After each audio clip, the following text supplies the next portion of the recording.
remember that summer eve. Since then I just can't think straight. Cause this girl's got a hold on me. Can't break free. Now it's too late. When she's whispering in my ear, when I'm kissing her slow, I would follow her anywhere. She is you, if you didn't know. And I love you more than I ever have loved before.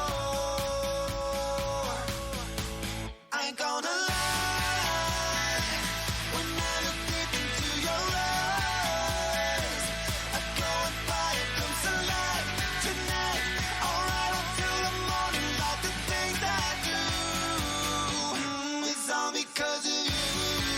Oh, oh, oh, oh. All because of you.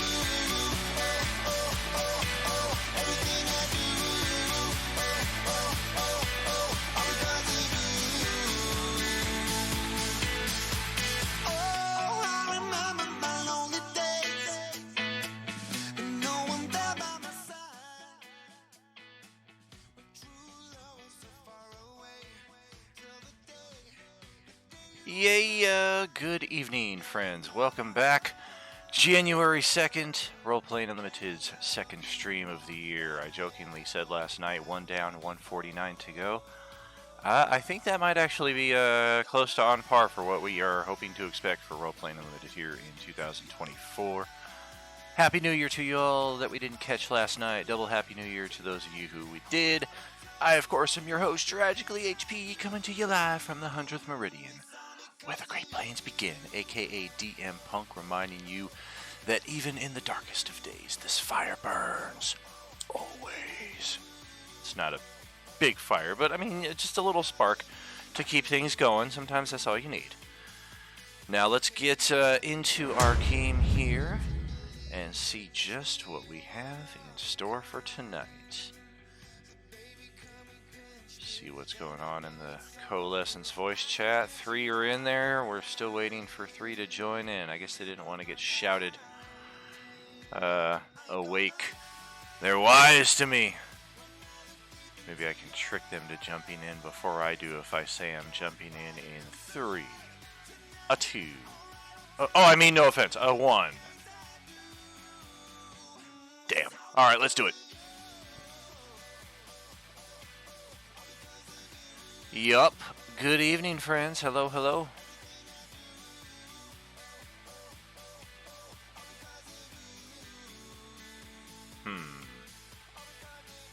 Well, that's weird.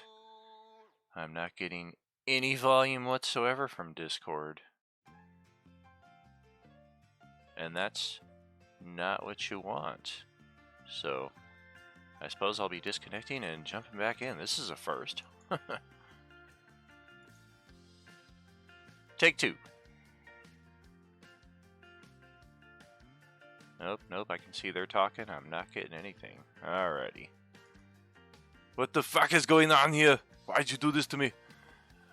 Yeah, I think I allowed it to do an automatic thing when I jumped. That's exactly it right there, yep. Alright. Alright. There we go. I think it'll work this time. Take 3. Yeah, there it is. Yep, it had the output device going to the big screen TV, and I'm not listening to the TV. I'm listening through the headset. Haha, good evening. Hello. Is that set to automatically play when you join? It is. I'm guessing you guys just got a triple dose of it. We did, yes. Yeah, yes. so I was like, we wait a heard minute. you. Yeah, we That's heard you each time. That's funny, because, yeah, first time I jumped in, I gave it a second or two waiting for the sound bit. And then when I didn't hear it, I started talking, and then it was quiet. But I could see the little green highlights in Discord. Oh. So, yeah, when I plugged the headset back in after jamming to some iTunes earlier today, it asked me, new sound device detected. Do you want to switch to your Razer card? Well, yes, I do, because that's my headset. And somehow that translated it to, let's switch it over to the big screen TV, which is where it already was. So, I don't know what's going on. Good evening, everybody. Thank you all so much for joining us here. A Happy New Year to you. And let's get going here. We got a brief bit of a preliminary to take care of. What's up there, Grant? Do I need to bring Yordle up at all? What do you mean up? He's actually about as far down as you can possibly be right now in the 9 hells. Well, you say, should I open his character sheet, or should I just say, oh, no, not yet? If you can find his character sheet, then you're welcome to open it up. Oh, I can't even say it. I'll be nice. Alrighty. So first and foremost, as a thank you to Brad and Terry, in addition to everybody who was kind enough to leave a review for Roleplaying Unlimited on our Facebook page over the last few weeks since we've been doing that. We're going to draw a Deck of Many Things card. Hello. Hello, good evening. What's going on? One per character? Can anybody hear me? Hey, Brad, what's happening? One per player, and you decide which character the benefit goes to. But I'm on the wrong page here entirely, so this will help out nobody if I'm still over there. Well, Brad is not currently logged into Roll20, so let's have Terry go first.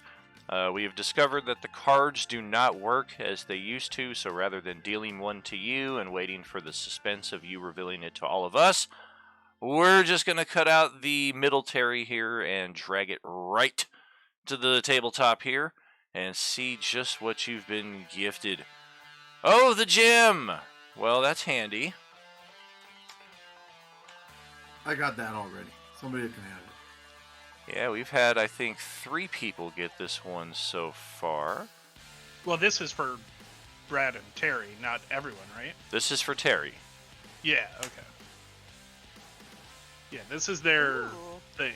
So 25 Fun. pieces of jewelry worth 2,000 gold pieces each appear at your feet. So you are now Wow. the instant beneficiary of 50,000 gold pieces. Oh, that's fantastic. So much better than being stuck in the donjon. Yes, indeed. Get to get a peek of what benefits the deck can give you when you're not playing with all of them for chance. And Brad, welcome, welcome. Happy New Year to you, buddy. Okay, he's having technical difficulties on hearing. Why don't you...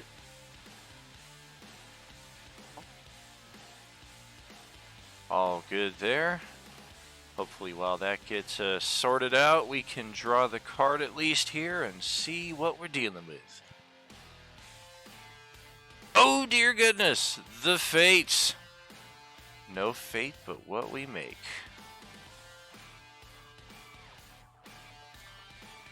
This was the original reward given to the two people who filled out the first reviews for Role-Playing Unlimited. Allows you to avoid or erase one event as if it never happened. You can use it as soon as you draw the card, or at any other time before you die. Since this is a more ephemeral award, as I've been saying, I encourage you to write its benefits down somewhere on your character sheet, as it can be easy to forget. And as a Okay, matter of so fact, he's restarting because he opened up Roll20 and it looks really weird. Gotcha. And his character sheet's unusual, so he's going to restart really quick. no worries. Didn't mean to take those into my hand. They should be placed back into the deck and shuffled, and then I'm going to go on to my own little notepad here where I'm also tracking everything everybody has drawn. So Terry got the gem, Blaze got the fate, and that is everybody for Tuesday night who filled out one of those Facebook reviews before the first of the year. Thank you kindly. So as a matter of fact, I'm just going to take all of the cards out of my hand. I don't need them anymore. Shuffle them all up. And perhaps we'll have need of a real deck of many things at some point in the future. And now with that being taken care of, we have our continued adventure at the Great Center, the floating isles of Isilya. This is where we left off 2 weeks ago after encountering two of those breath drinkers. A close resemblance would be something like a ring wraith, and their powers of drawing damage directly from your soul, i.e. Ability damage, were somewhat exemplified but countered last time around. So we do have some idea of what they can do, but fortunately all of us at the current point are still pretty fresh after having faced off two of them, and once they are killed, their bodies just kind of dissipate like a ghost. Brief recap on just what we're doing here. We are entered into an alliance with the leader of the Isles of Prosperity, one IG Aureli, and that is a name that has come up almost once at each of our tables now. In addition to unloading a heap of plot onto your characters last time around, she is in control over her end of the contract that your characters have been sent to negotiate with the Free Peoples of Isilya. It is suspected and confirmed by their leader that they have access to a large surplus of dark matter crystals, essentially fuel for starships and weaponry, akin to Tabana gas. And IG is willing to enter into this contract with the Core Worlds Confederacy, or Tactical Extreme, as your group represents them, on the first condition that you can assure her and her people's protection from the ministry and the recognition that Isilya is quickly gaining throughout the galaxy as a world rich with resources. And additionally, there is this ominous dark cloud that has covered a cluster of the floating isles here near the Great Center. And it's been reported that an airship, in fact, crashed somewhere in these clouds. So there may be survivors, stranded people who are in need of assistance. As a test of good faith and a solidification of this contract, IG has asked your group to intercede, investigate what's going on in the cloud, rescue any that you are able to, and overall just discover what's going on, kind of.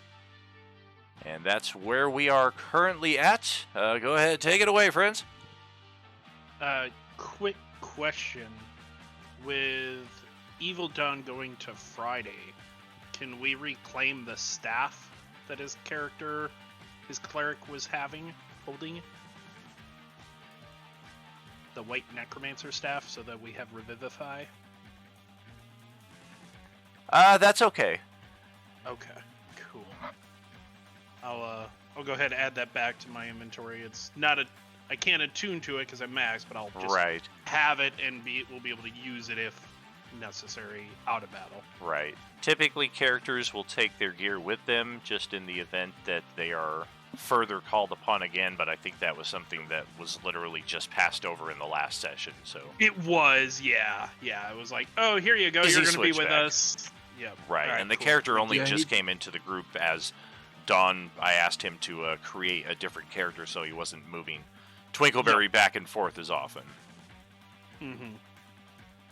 Oh, Dawn says, no, you can't have it. So, I mean, he's got it, so we're going to have to fight it out with him, and he's on a different night, so... PvP time. Yeah. I'll beat that cleric. Well, Yeah. apparently paying attention, bring him in as the bad guy. You can fight him. I'll just whoop him on the ship. Meridian, bring him down. A brief reminder as well, due to the thinness of the air up here and the perpetual magic effect that keeps all of these islands aloft, mechanically you can expect your jumping distance between the isles. It's important to note between the isles. Once you're standing on their firm surface, the surface of the isle does inhibit this ability somewhat, but when jumping between isles, you can safely measure your jumping distance at 5 times the normal. So, moving between isles, for those of you who do not have the ability of flight, it's levitation, Holmes. How about the power to kill a yak? Sorry, it's off on a tangent there. But yeah, for those of you who don't normally have the ability of flight, you can easily make your way from isle to isle here.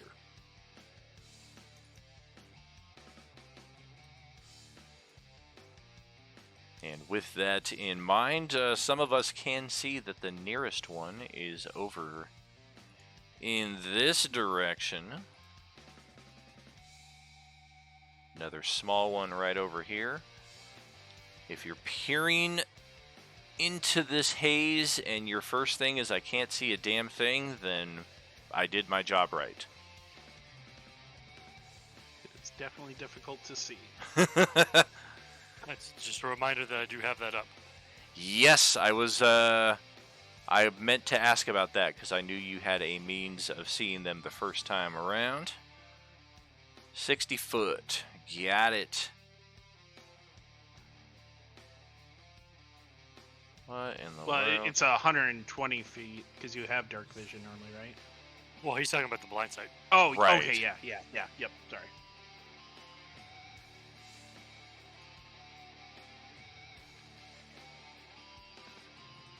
So I'll say to everybody, keep fairly close. Those things are hard to see, even for me, right now, and they're pretty fast. So if they're hanging on the edge of where I can see, they can come pretty quickly if you're at the edge as well.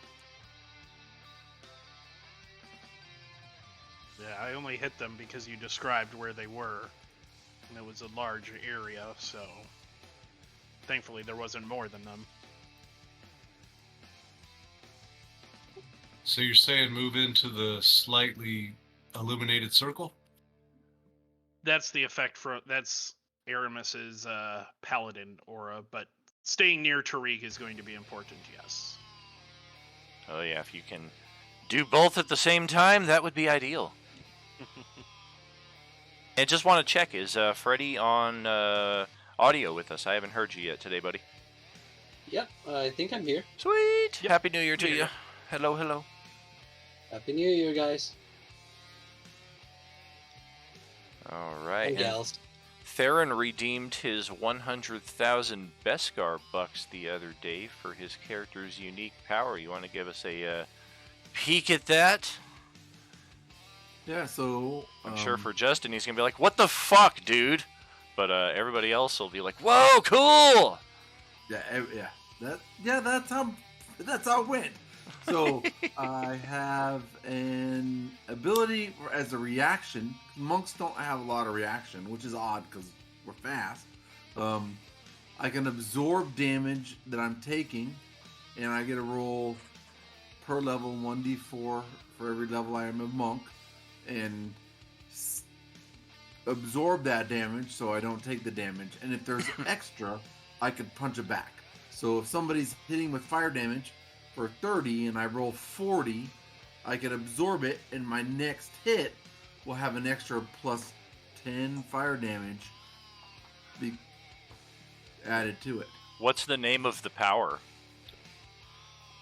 Something with a C. Conduit or something? Conduit. Was Imitation. I knew it was coming. That's awesome.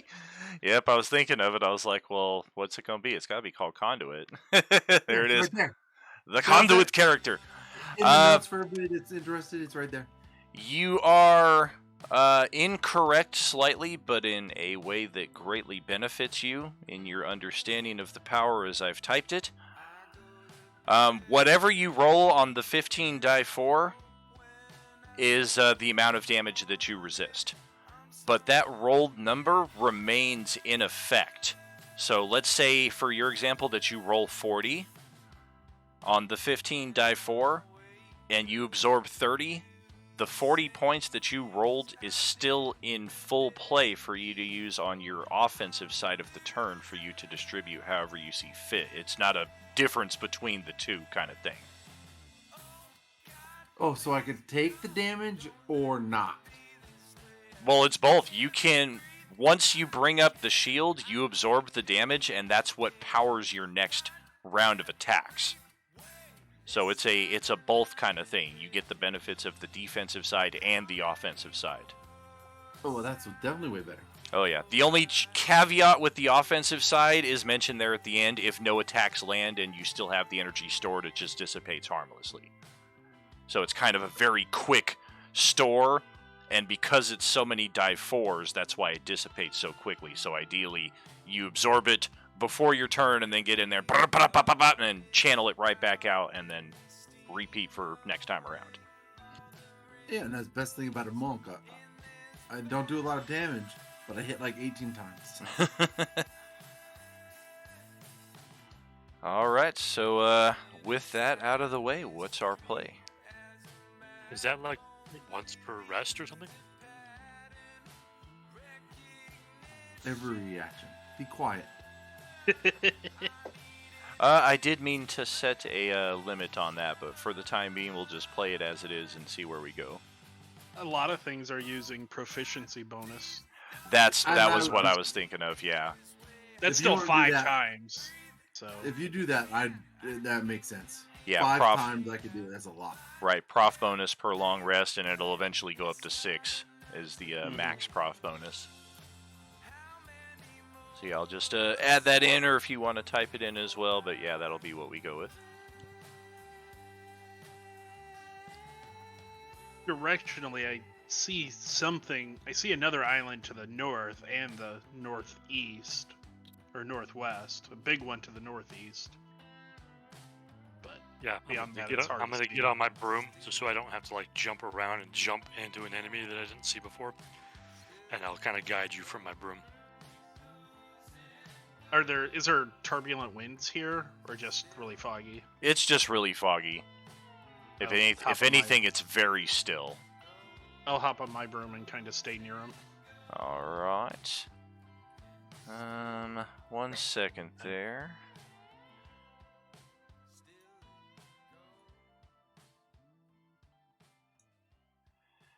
Proceed.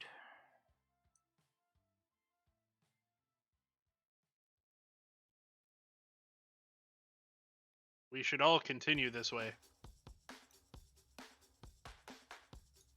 Oh yeah. Right at the far edge of your distance, your radar is going off. Spidey sense tells you that there's one of them right over here. All right. Hold on, I got something up ahead. Just at the edge of my senses, there's definitely something. I think it's one of those things. On the other island, so yeah, whoever's jumping over there will be like right next to it, basically. Can you... Is there anything in the way of us seeing it right now? Or is it a clear line of sight for us? There is a large tree, so he's not actually seeing it so much as sensing it. Oh, okay. Gotcha.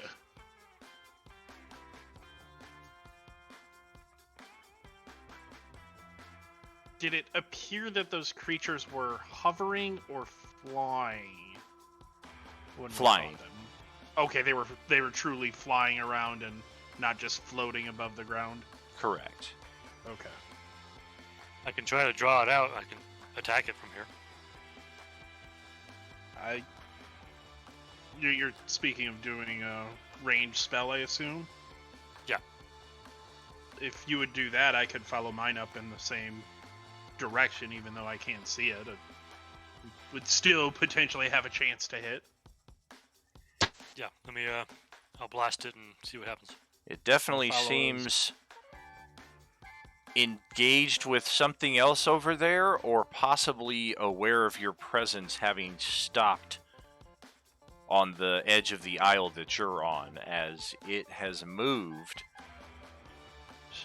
ever so slightly parallel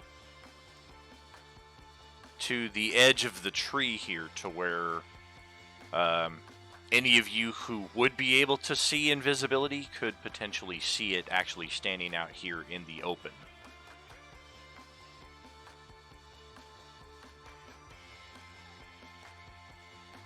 Even better, that it has no cover and I have line of effect to it. I'm going to blast it.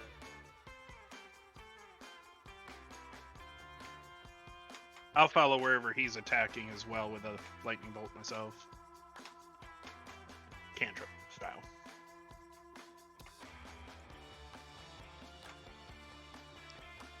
Well, here we discover that it was definitely aware of us, otherwise you would have had advantage for surprise. I'm gonna hit it with some arrows in that direction that he's firing.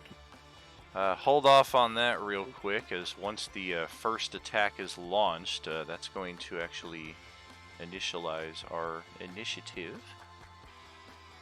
Would my attack go off because I was kind of I was essentially holding an action for him to do that, or no? It would not, because this thing Okay. is aware of your Okay, presence gotcha. here. So it would see his attack and then start moving or whatever. Right. Justin posted something here. Looks like you're going with the other side of it. Gotcha. Yeah, spending some sorcery points to basically re-roll and get the hit. Sure. All right. And inexplicably, it is immune to radiant damage. So let's get this bad boy on the board. I'm gonna slap an invisibility marker on him. Would the other aspect of guiding bolt still take effect? It's a hit. Next attack.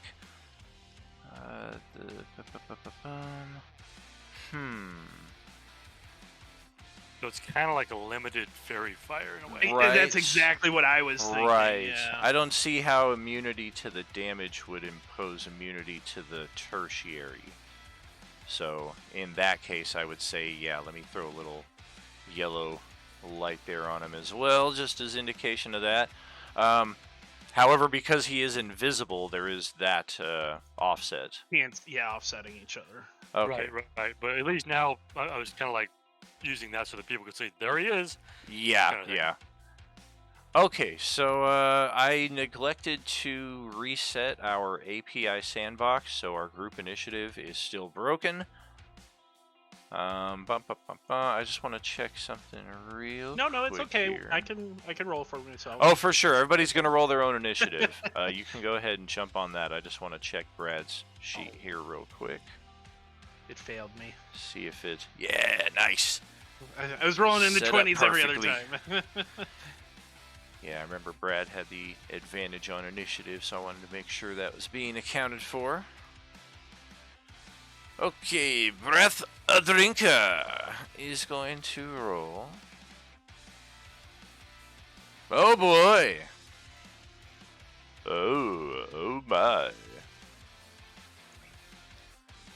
Okie dokie.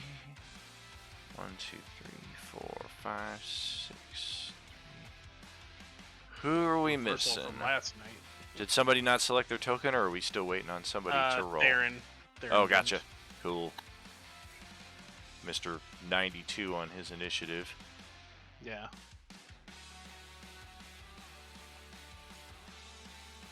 Takes forever to determine that he's going first, but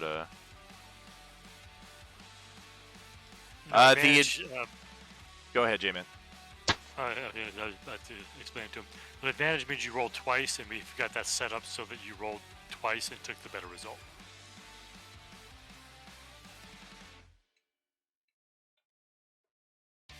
Grant, you with us? Yeah, I'm with you. Wait, does that mean I need to roll twice, or it rolled twice for me automatically? The latter. What are we rolling? Initiative. You know that thing that you always get higher than everybody else on? Yeah, but don't you do that so well? It's for me. broken. Exactly, yeah. Yeah, the API is busted. Well, damn. Too bad you double-clicked, because the first one was better, unless you have the advantage thing. Oh. Wrong stupid character. Ugh. Womp womp. I take the 18. Just like last night when we finally found something dealing psychic damage, and he's playing the guy that doesn't have the resistance to it. Okay, so... yeah, this thing is going to fade out of Tariq's line of sight. Last it seemed like it was almost drifting straight back away from where it was.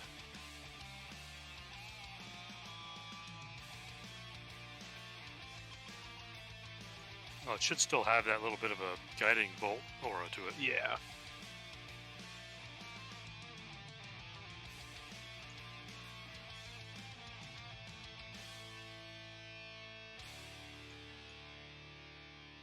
It does, but by I'm basically saying that just because invisibility is a spell and guiding bolt is a cantrip, or not a cantrip, Bolt's a spell. not a First level spell. Invisibility is a higher level spell that essentially that's why we're not seeing the token. Like, we can still attack it once we're in line of sight to it, but as it is right now, it's not in our line of sight.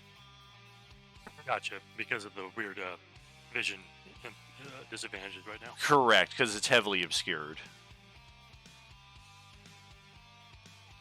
Yeah, once you're within 60 feet of it, you do have a decent enough line of direction of its sense that we can then kind of play with that. But as it is right now, it just backs away and goes somewhere.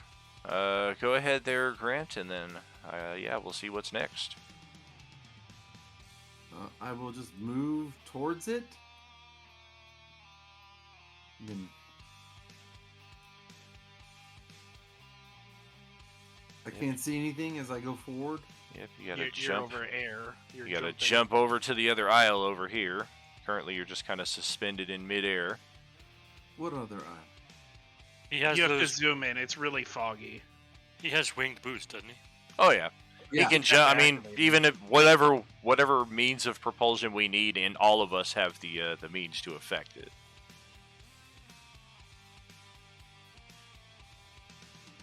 But yeah, Which way do I don't know what it is. I can go here. I don't see another aisle anywhere. It's all like a black screen. Right here. yeah, this is the other edge of the second aisle over. And yeah, unless you have blind sight, true sight, or see invisibility or something of the like, the only thing you know for sure is that they are here somewhere on this island, but you're not sure where exactly it is.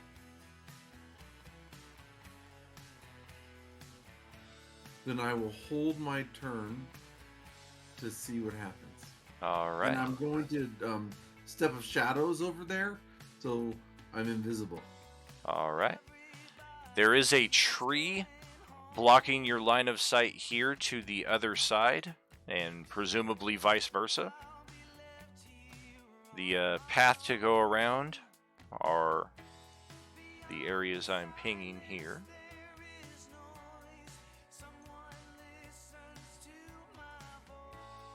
Yeah, I don't know where to go. I don't want to jump on an island with a bunch of people that can't make it over to where I am. So I'm just gonna stay right here. And We can see all what make it over. Everybody can make it over. We can all make it over. Yes, indeed. There's no real gravity here. All right, then we can I'll all go jump. to the south. Gotcha. You're right on the edge of the large aisle here, and from what you can see through the haze, it appears to be a bit more of a mountainous aisle, as towards the center up here to the north of you, it begins to ascend in elevation.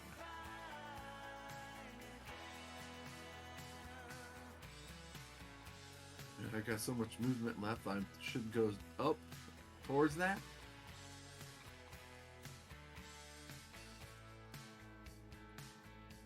I mean, I'm using my boots, so I flying around. But if I can't see the ground or anything,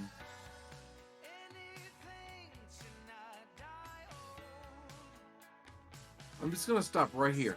I'm gonna hover and I'm gonna wait patiently and hold my action unless somebody gets attacked. Because I'm kind of hidden and I'm quiet. Nobody should be able to see me unless it's some dragon or something. All right. We'll see what happens. But I'm holding my action to attack in case somebody else is attacked. Gotcha. Let's check out what's up with Tariq.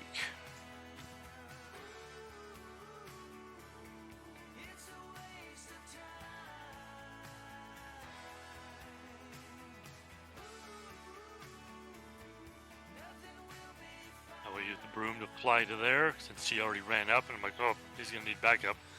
So fly to there and see what I see. Oh yeah, there are 3 of them in your line here. One of them is drifting just at the exterior of your line of sight, or line of sense rather, over here. And the other 2 are kind of clustered closer together right over there. This one right here still has that lingering glow from the guiding bolt.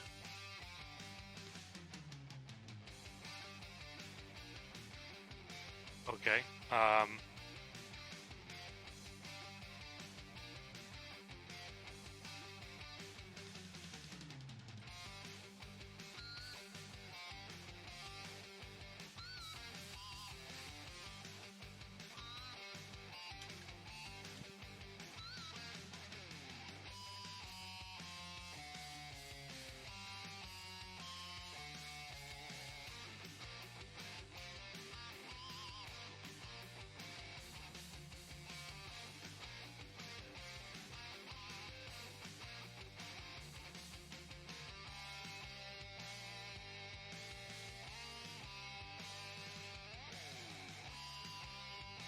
That's dumb. I can't cast See Invisibility on other people. It's only a self spell. Oh man, that was near catastrophe. Papu almost knocked over my whole light and camera setup here. Oh no. He's like leaning heavily up against it, scratching himself. Anybody watching the stream just saw.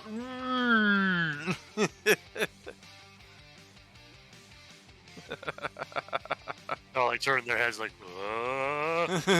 Help!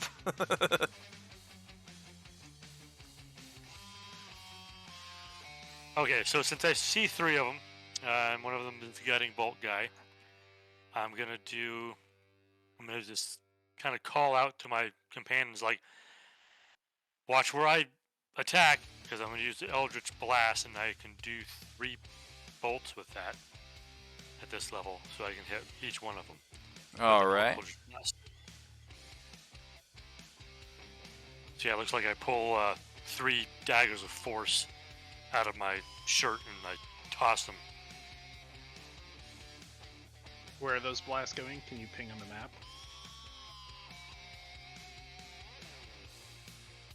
I'll let Dan do that.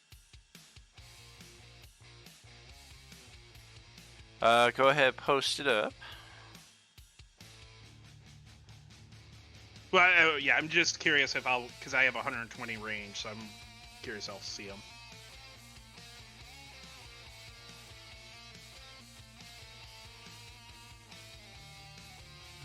And I would have advantage on the guiding bolt guy. Right. Since I can see them.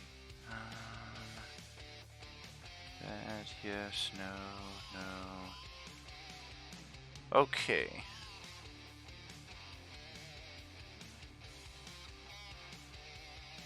So the advantage, I mean, it's superfluous anyway because that would have been the second guy and you got the higher roll on the left. But that does hit right over here. It's not showing up on that side, but whatever. Natural 20 will hit any day of the week. Got that, and that is over here. And the missed attack was kind of flung somewhere out in this direction. You may be scrolled too far away from it, Brad. If you're kind of centered over your section of the map, I'll do a force perspective thing here briefly.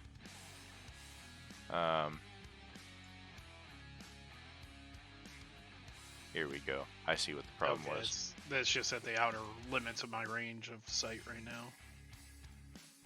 And once they are attacked, 2 of them are hit. What else with your turn there? That's it. Yeesh. All right. And in response to that, each of them will trigger their readied action. Get rid of those. And the one that was at the far exterior of your line of sight to the south of the trio you just attacked moves instantly out of that line of sight, off to the east.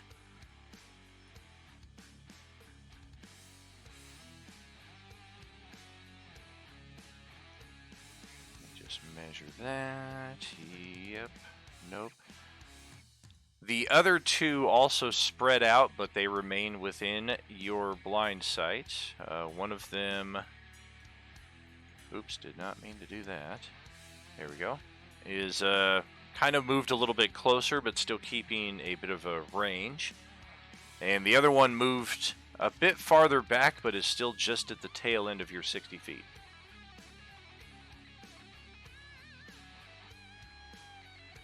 And that will bring it all the way over to Arm Ripper's turn. Alright, so each square is 5 feet, right? Yes, sir.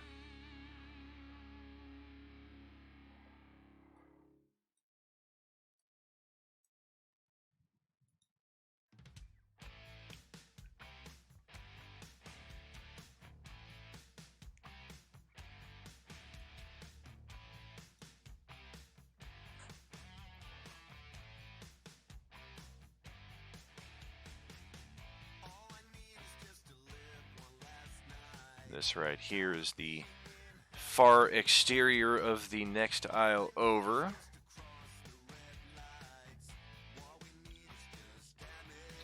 So I've got Instinctive Pounce, which lets me do movement up to half on top of, I guess, the regular movement. So that's 60 feet.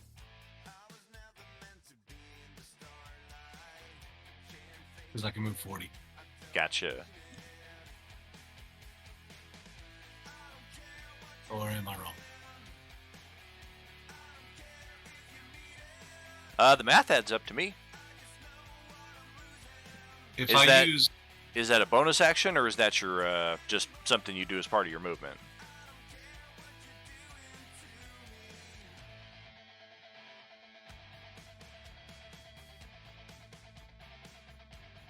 Bonus action, gotcha. So it's part of your rage. Cool. I can throw out an acid splash, but I don't think I can do that once I'm raging, right? Correct. If it's a spell, once you go into rage, you cannot cast magic. I didn't even know I knew magic spells, but it's there, acid splash, so... You've been gifted. I guess that's it for me, because I don't know where the bad guys are, and yeah. Yeah, Tariq's kind of calling them out as they're moving around, but it's like, there!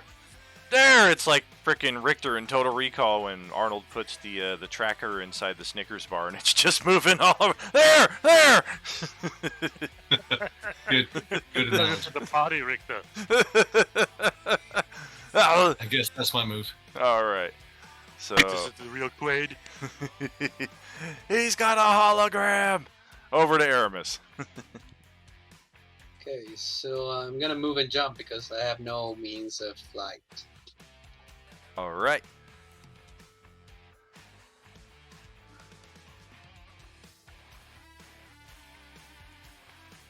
Excellent.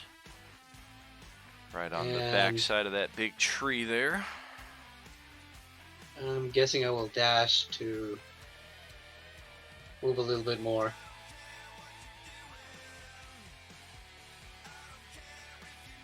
And as a bonus action, I'm using my Shield of Faith. End turn. Gotcha. For yourself or for someone else? For myself. Gotcha. Put a little shield there on your token. And over to Isilya. Whoop, whoop. Horse movement. 1 second. Let's fly up here and come over here. And I don't really I don't remember exactly where you pinged. Isilya could just see where you were pinging for where Tariq had sent those Eldritch Blast. Yeah, and that was where they used to be. Oh, Well, okay. He said they moved. Yeah, they once. moved, but with you Oh, coming okay. up right next to me, I could say there's one right over there. That's, Okay. 30 feet up or whatever. Yep. So I'll go after number 1 that he points at, and we'll just don't want to really do an AOE thing. I have no idea where all of them are, so we'll just do at disadvantage because I can't see them at the first target. That. All 21 right. damage. And let me re-roll one of those. Does that hit? It does. Okay. Let me re-roll one of those. So it would be 28, 32 points of damage. Yeah, they're gonna try to nullify that. Effectively a dispel.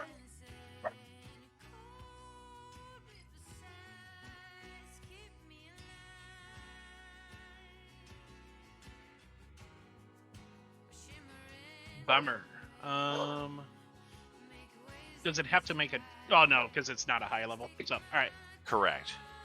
Yep, so that would be my turn. All right, so somewhere in this neighborhood, The lightning bolt was countered. And that'll send it back over here to Tassara.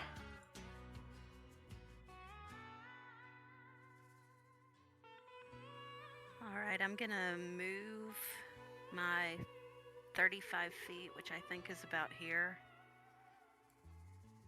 That general area.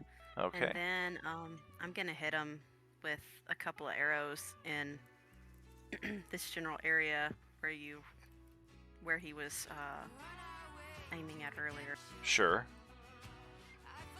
Disadvantage for invisibility, but could hit. Oh! Armor class is 18. Sheath. If you're holding any hero points, those could potentially turn those into hits if you care to spend them. I don't think I have any more. I think I used the one that I had Gotcha. last time. Alrighty.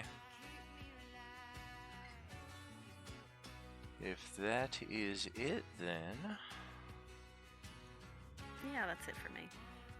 Alright. Do some measurements here.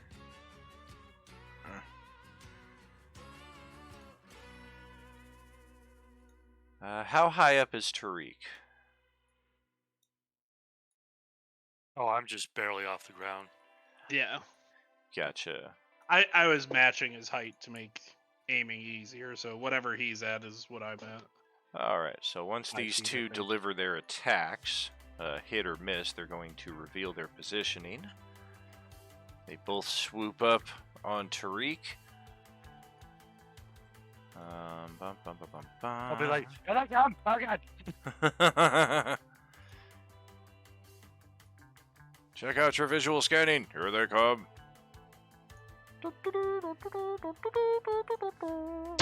Meanwhile, everybody else in the party is, I didn't see him! Likewise, one of them is going to reveal its presence when it attacks Arm Ripper. One of them might have tried to go after Theron, but I don't think anybody except for Tariq knows that he's there. Or did I overlook? I think these guys might actually have blind sight, but regardless. Yes, they do. Whatever. Do I see somebody attacking? So can I use my my held action? You can, unless you have something you can attack with at range, though your readied action is limited to your action. You don't have any movement as part of that.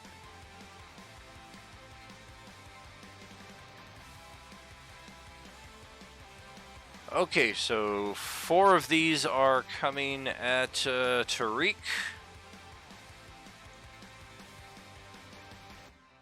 A 14 and a 15. Well, I guess the first one, because, well, no, he wouldn't have advantage because you know it's there.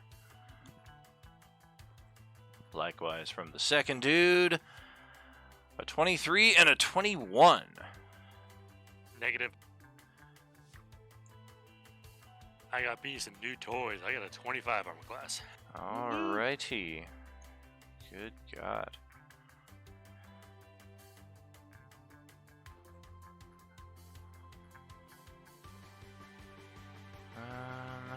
Sure. Okay, trying the same thing over here on Arm Ripper. A 14 and a 22. I think the second That one would be an advantage, wouldn't it? For that first attack? Oh, technically, yeah, because Arm Ripper doesn't see it coming. So Sorry. it looks like 2 hits there for 22 necrotic total. And that will... Oh, yeah. Barbarian Rage doesn't do anything with necrotic, does it? Not usually. Some of the subclasses, I think, will have a exception to that rule. That will also prompt a pair of con saves.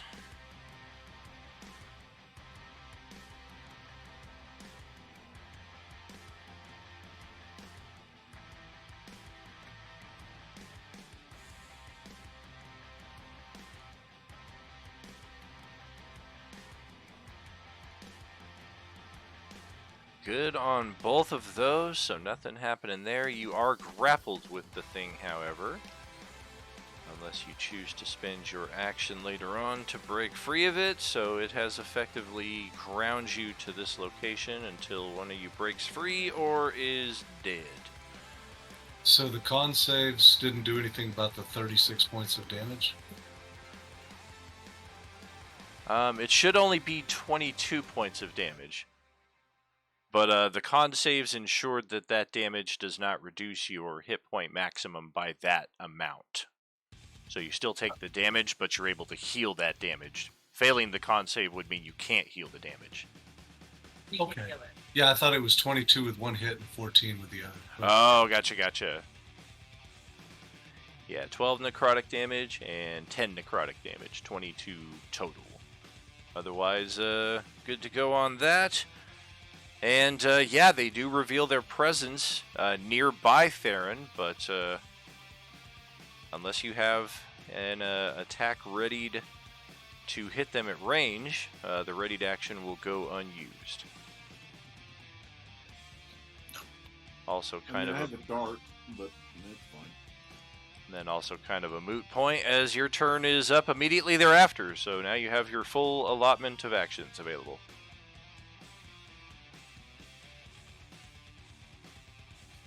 Here, fly over, come down. I get advantage and hit that one right there between us. All right. Don't worry, Arm Ripper. I know you're getting grappled and like it's gonna eat your face off, but he's gonna help me instead. Yeah, they just threw everything they had at this impenetrable frickin' shield here. Hit and hit. Yep. I can't get onto anybody for eating something, so it's fine. And I will do flurry of blows, so 2 more coming. All right, hit. And oh dear God. 29 more. Oof. Ow. All right.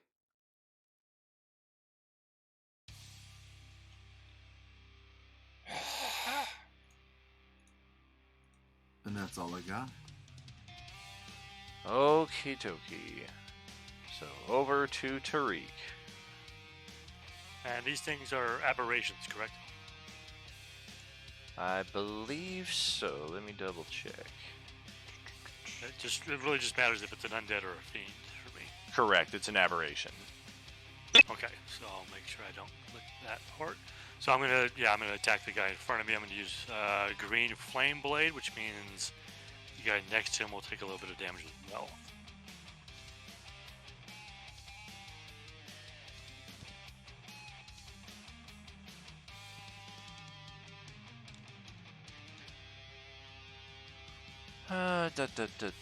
Okay.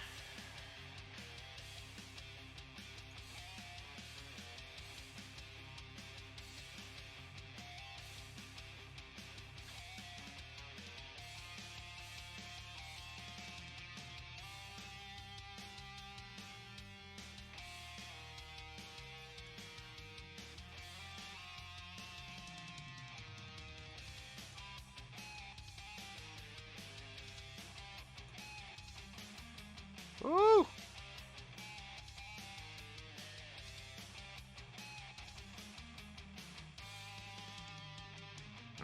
Ouch. All right. Solid And then that's strike there. That last bit of damage is the secondary target for the green flame. Gotcha. Now I need to sort this out. Bum, bum, bum, bum. Okay. So they are resistant to fire. So the initial damage is just a skosh less. Most of it less. I have boon of irresistible offense. Ooh, baby! Well, fuck that noise then. Let's take those 4 hit points back, and the second guy takes all of it. All right. Yeah. So immunity I can't get through, but Sure. resistance, fuck your resistance. Yeah. All right. And that's it for me. Woo, woo, woo. All right, Blaze, you got one in melee with you. It's grappling you. That just prohibits you from moving. It doesn't really impede your attack ability. So if you want to break the grapple, it will take one of your attacks to attempt to do so. Otherwise, you can just bash it face to face where it's got you. So I can use both arms to swing, or I just need to use my bite? Correct. You can still use your Vorpal Axe and your bite as well with no penalty while grappled. Nice, nice. Well, I mean, that seems like possibly an opportune point for you to want to spend your weekly tier 1 inspiration there to get that natural 20 and just say off with his fucking head. Your call. I don't know if you want to save it for something later on tonight.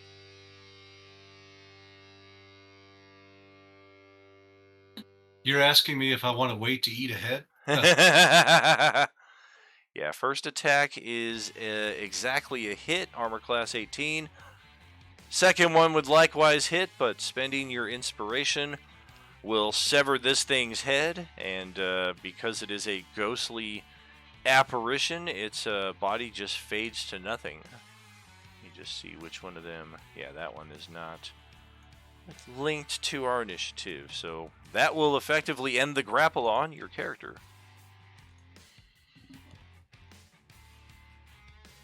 Tastes spiritual.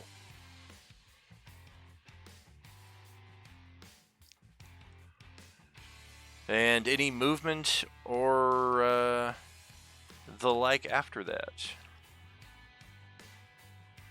Yeah, exactly. It's been smoked for 13 hours, got that perfect brisket flavor. It's delicious. Well, falls right off the bone.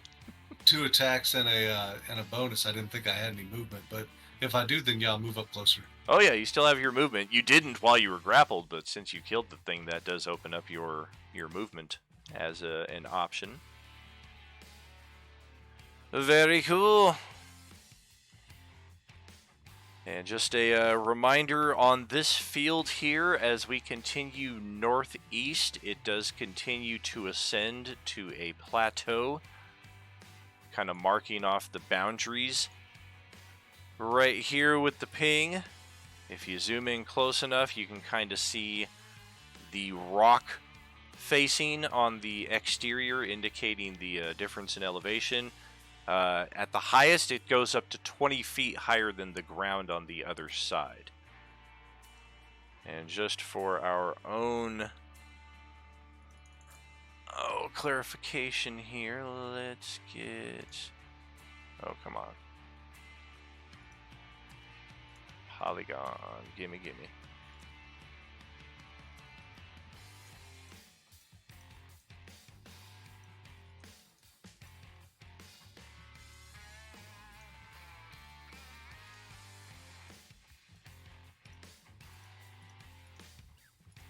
So you'll see the borders of the elevated area as I'm tracing them out here with the polygon tool. Just to kind of give you an idea of the accessible pathways if your movement is limited to the ground. And with that, it's over to Aramis. All right, and move to engage. Are these two up in the air? Just barely floating above the ground. They're face to face with Tariq, who's like 5 feet up. All right. I would guess I am flanking here with Theron. Correct. So I'm gonna slash. Ooh. 2 for 2. Yeah, but weak ass damage. Let's pull a small divine smite on the first one. All right. So add. Oh, these guys are immune to radiant, right? Correct. Well, dump me. Do you actually expend that, or are you just are you gonna take it back? Oh, if I can take it back, I'll take it back. Cool. But yeah, strike and strike, and I don't have a lot of things I can do to these guys. So that'll be the end of my turn. All right. That's over to Isilya. Yep. We'll kind of just move right here. Alright, actually, we'll move over here. And then we will lightning bolt cantrip style. This one right here.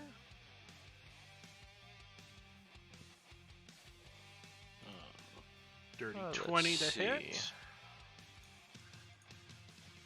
19, okay. It'll be a little bit more. Oh, okay.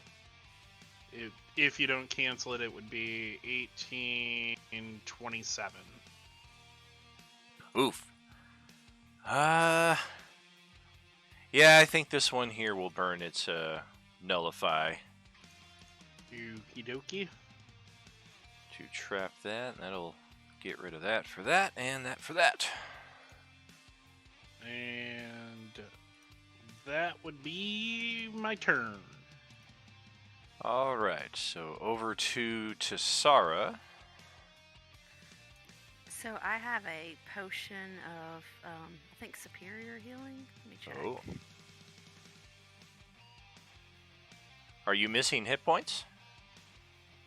I am. Did we... You should yeah, be... I'm missing a bunch of hit points. You should be at full. Your token on the board, as I see it, shows 119 of 119. She wasn't here when we had that long rest. Correct. Really. So she was here, but not. Right. So. I thought updating her token would update her sheet, but if not, you should be fully long rested and good to go. Oh, sweet. Okay, good. Good. Oh, yeah. Yeah, that counts for Blaze as well. All of his abilities, the Stoning Endurance and the Indomitable that we were like, no, we took a long rest back in June of 23. You can't use that. Those are all reset finally. Yay! Woo! Oh, Use good. them wisely. We may not get another long rest until June of 24. That's funny. Oh, hopefully not. All right. Well, I'm gonna move. There are Beskar redemption options for long rests, by the way. Up here, and I am gonna try. I'm gonna try out my Sword of Answering. Oh. And I actually have Whirlwind attack, so I get. Where is it? Oh, you can hit both of them, huh? Yeah, both of them within 5 feet. So with a different roll. Well, that's handy. Not the greatest damage, but it will definitely hit both of them. Take that and take that. Okay. Does the whirlwind hit each attack? Post that up, or is that like a bonus action for one attack kind of thing?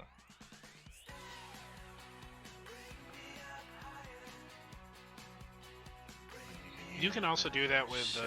Oh no, it's only melee. Oh, it's a separate attack roll for each target.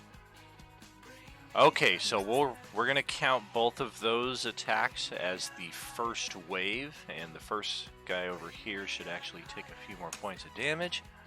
And then go ahead and make your second attack here against this guy. Okay.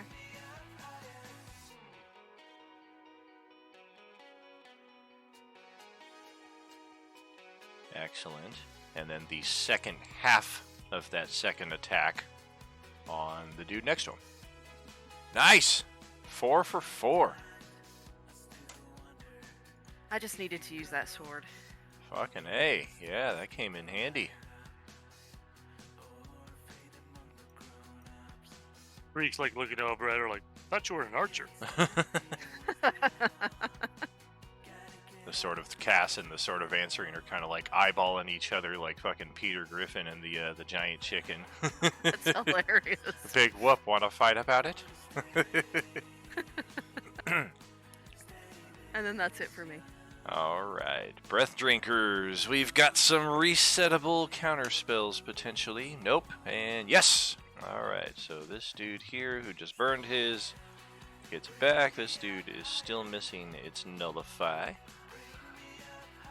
Yes. No grapples in place. I don't care if it's the most delicious fucking Dinty More beef stew ever. That can is just too hard to fucking bust. So, let's try our luck with this, this shell over here. No longer invisible. Let's get rid of that.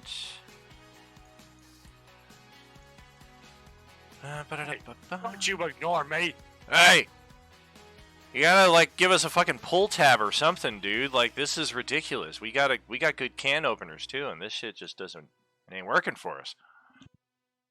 Well, no shit. Yeah! Alright, first strike on... Holy crap! Well, that would have fucking done something. First strike on Theron there is a 28.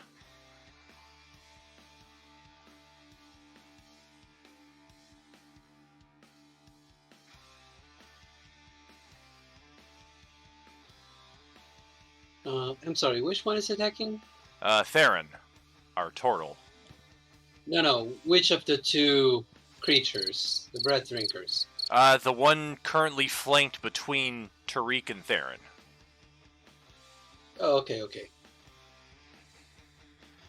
Grant, you with us? Did that... I'm assuming that hits. I'm here. Alright. So that's also going to prompt a con save for the other part of the attack there. Good to go on that. As the second attack, it's going to drink breath. So because it has you grappled,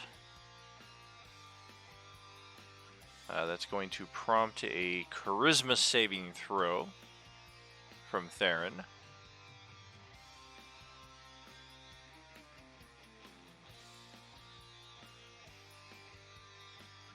Even with a +4, that is fallen shy unless you want to burn one of your monthly inspirations. I will burn one of those inspirations. Alright, so... half damage.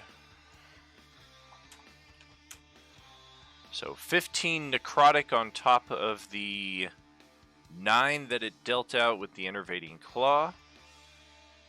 It's got a grapple established with the monk. Oops. But most importantly, you don't lose a point of charisma. Abso-friggin-lutely. Ability drain is extremely rare and extremely dangerous. Bypassing your hit point pool entirely, and in some cases, if it's con drain, it has a spillover effect onto that same pool. I think this could be 50-50, so we're gonna go 1 Tessara, 2 Aramis. Oh boy, Tessara! The shortest straw has been drawn for you!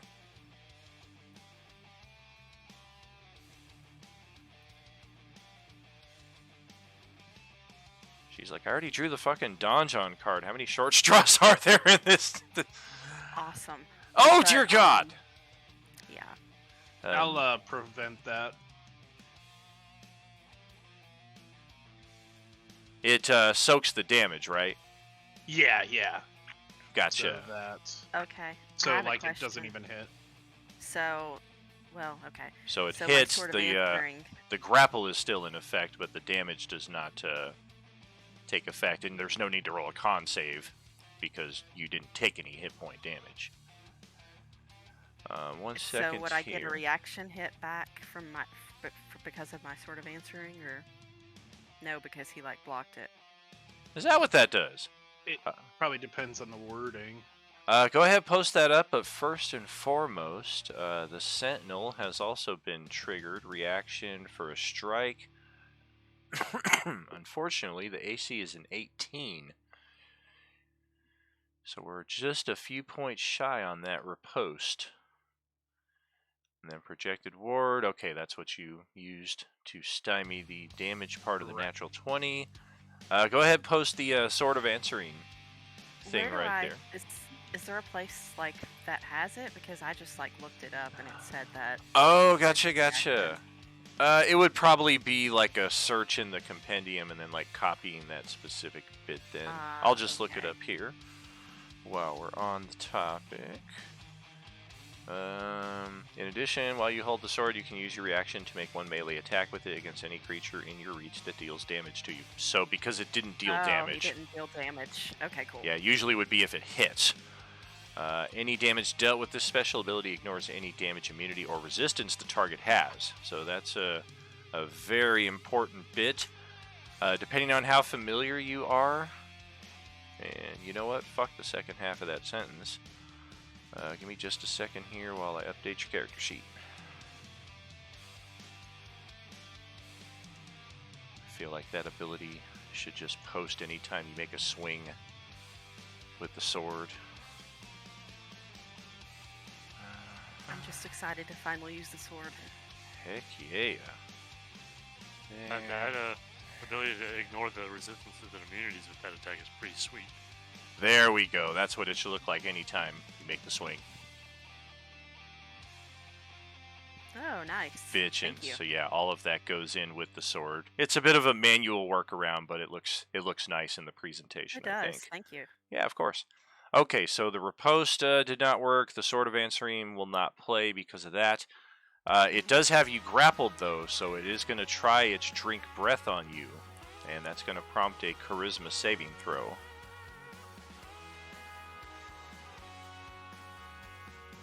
Ugh! Yeah, I knew this wasn't going to be good. Now, +4, so you're at 16. You do have your weekly Tier 1 Inspiration as well, if you just want to roll that over entirely. Yeah, let's do it. Alrighty.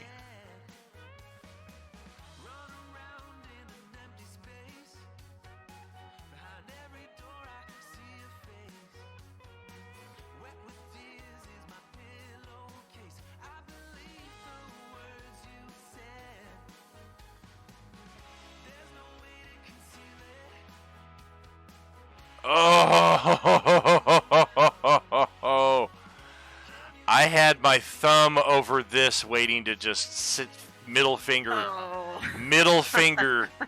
what you had there, and you rolled what you needed on both sides of it, so it doesn't even matter. Alright, so successful roll is half damage. That means 17 necrotic damage.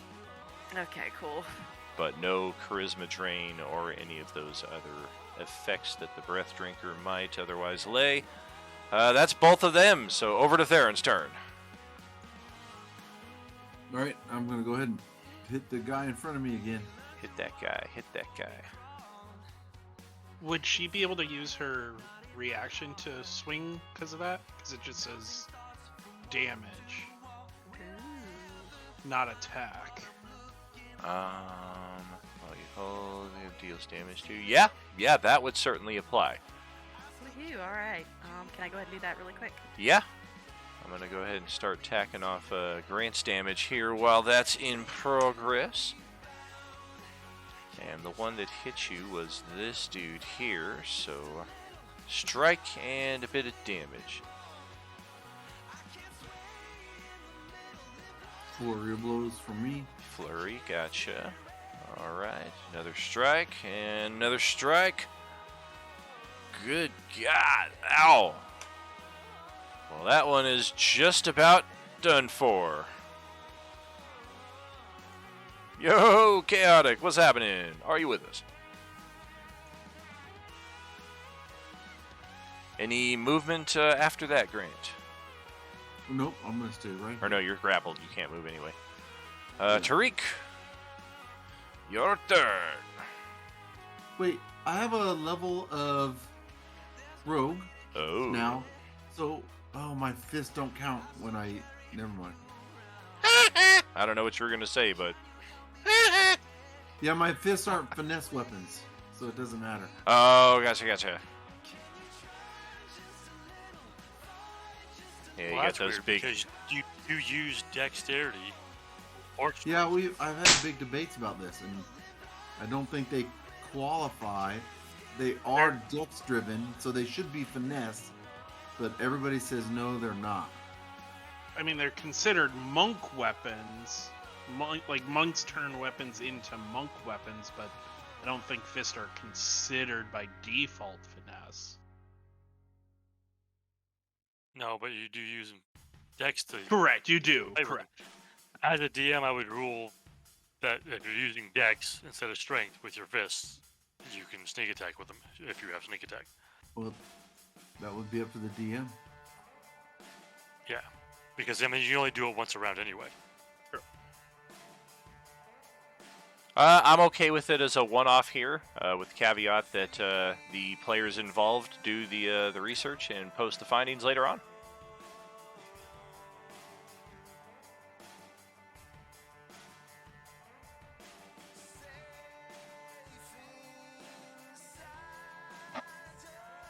All right. Well, 3 is 3, but it can survive it. So, All right, well, seeing how he's clinging to life, I'll direct my main attack at the other guy and have the green fire spill over onto the nearly dead guy. Nice. Finally, that boon is seeing some action.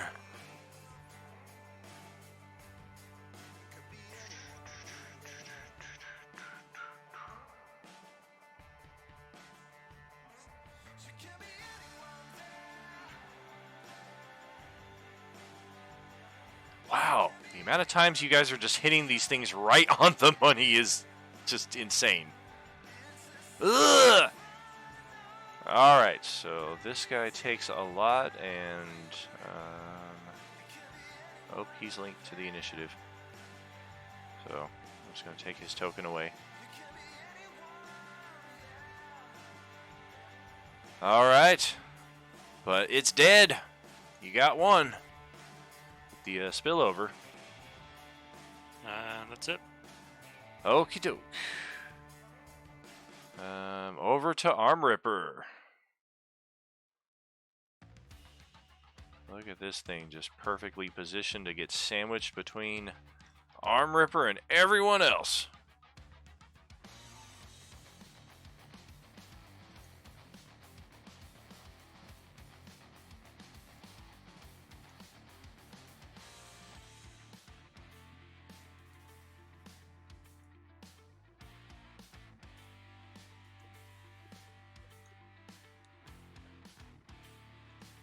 It's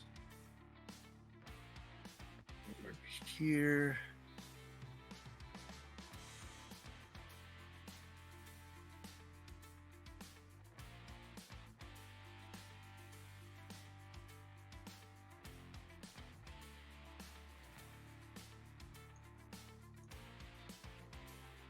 Oh my god! Well, that's it. Cut the heads off of 2 of them. 2 rounds in a row. Well frickin' played. Finally that Vorpal Axe is coming in. Nice!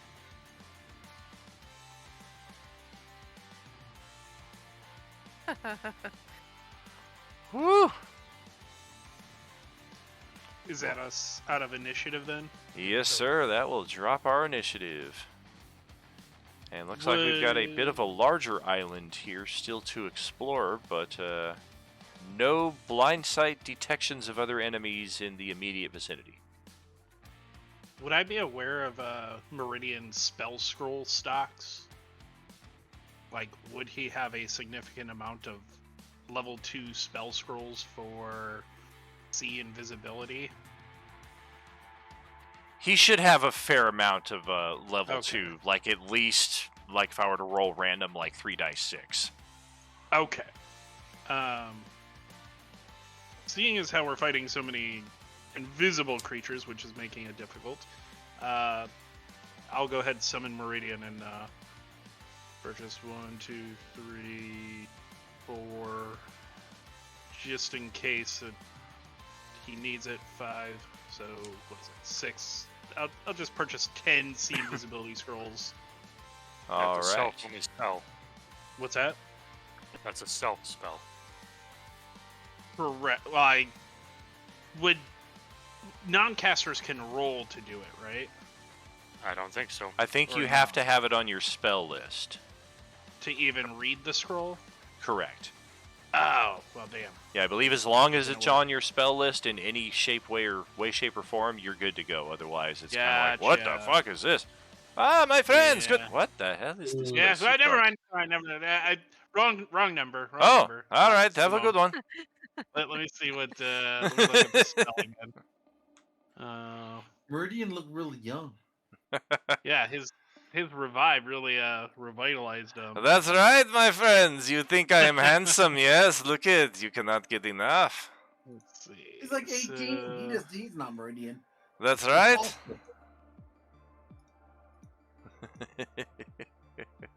Okay, so really it would just be for. Yeah, just for myself, because Bard, Sorcerer, Wizard, Artificer, Twilight Domain, and Oath of Watchers. So only those classes would be able to read the scroll. Sure. That is correct. Gotcha. By my knowledge, I mean, rules are disproven all the time, but offhand, that is my understanding. Yeah. Okay. Yeah, so that would literally just be myself for one additional C and Viz. So. Ooh, hell I'll- yeah! I'll The hold new on to Meridian. that. So would my locate creature? Deveronian. With locate That- creature? Yeah, would that my locate creature spell find these guys? Possibly. Post it up. What does that give you?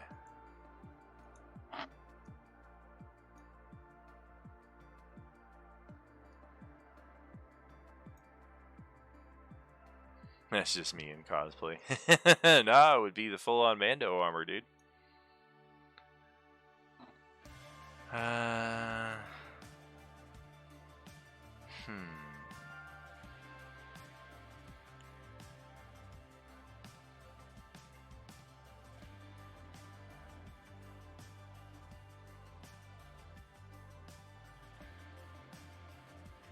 It does look like it would be effective, but it looks like only in a vague sense of telling you that yes, they're around, and then only more specifically like, oh crap, there's one right there, because it's within 30 feet of you.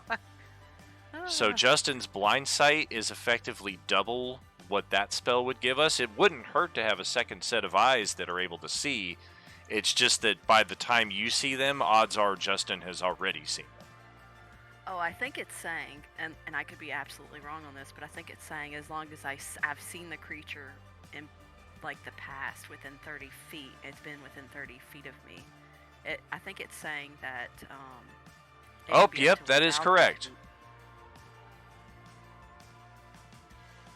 But the only issue is, like, water would block it. Oh, gotcha. There's no running water between any of us because these are floating isles, so we're actually hundreds of feet above the ground up here. Okay, then I think I'll maybe go ahead and use it then. And it looks like it would be limited to one creature at a time. So if there's like Yeah. 5 of them, you know Oh. it. There's one there. But- Right. But we Okay.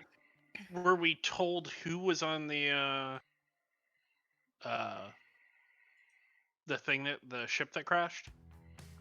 Nobody of any Particular specific name. descriptions or okay. It was just said that an airship crashed and there are Gotcha. hopefully survivors. Gotcha.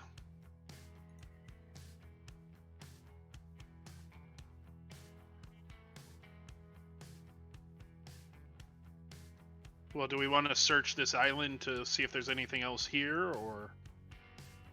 I'm not picking Sounds up any good. movement of anything, but we can look around if you want. I think it's worth it. And I have detect magic going as well, as usual. Those of you who are particularly perceptive, 15 or higher, can hear some shouting far off in this direction. Oh, we see the airship over there. And those of you who can see a fair distance, granted the area is heavily obscured, you think you make out the prow or the bow of the ship, sticking just off of the exterior of this island. This fog is so thick, even when it's lit up, I can't even see the side over there. It's like, oh, yeah, there is an airship over there. Yes, indeed. And I will leave you all here to ponder your next move for a few moments while I send it to a halftime break. And we will see you in about 10 minutes, friends. Are you with us? Whoop! Yeah, so there's an airship over this way for those that can't see. I'm pinging. Pointing and pinging. Probably want to stop moving while we're on break. Yeah, I wouldn't move around. Oh, okie doke. I think if there's anything on this island, it's gonna kind of like be. I don't think it'll be a creature necessarily. I think it'll probably be like something hidden or something like that. Like maybe something in the trees or something like that we want to search for. But it is really hard to see literally anything on this map. Yeah, I know. I don't know. Maybe my screen resolution's a little better, but I kind of see what's going on. But the funny thing is that Tariq, having these draconic senses, it doesn't give me any increased perception. So I'm still rocking a passive perception of 11. I'm surprisingly better somehow at a so whopping the 12. guy that you're counting on to like notice the stuff doesn't notice stuff. Good thing blindside is just blindside. I'm like, hey, there's stuff. He's there. Yeah, that's. I just put into Discord what I'm seeing. Like it's. I don't know. Maybe a better monitor would help, but it's definitely rough. I need my 20-year-old eyeballs. Yeah, that's about what I'm seeing. Okay. Okay, slightly off topic, but you know how we got to pick one item each? Do you guys know of any type of thrown item that returns? There are some weapons that have the return, but you already have the Vorpal. What items do you have attuned? That The Vorpal amulet? axe. I have an amulet that lets me I don't even know. It does something. It was a But minor yes, thing. Yeah, it was a weird minor thing. Yeah. that's the only attuned I know of. Well, your Vorpal weapon is attuned. So those are 2 slots. I just know in RPG that I've read, sometimes they have like a dagger or something that can return to a case. You know what I mean? After it's thrown. That was the thing that was readily available in 3rd edition D&D because they had a weapon enchantment that could do that, but 5th edition it has to be a specific weapon that has that ability. There's also some class abilities that allow you to do it, but obviously you'd have to take that class. If you were a dwarf, there's a great fucking hammer you could use. Yep. Yeah, not. Yeah, there's some. I'm not seeing anything for like any custom items or anything. I think some I just couldn't think of DMs what to rule- use for the item, so I thought maybe something I could throw that comes back, because otherwise I have to just keep buying javelin.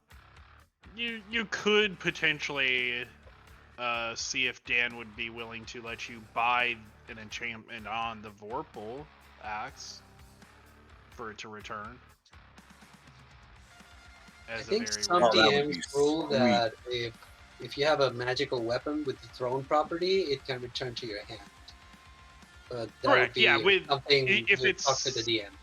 Well, you have to have the returning enchantment, not just throwing. But and anything can be thrown if you're strong enough. Which is why the thing I've seen is only for magical weapons with the thrown property. Like, you're not expected to put your enchantment on a dagger that you're supposed to throw and lose the dagger every time you throw it.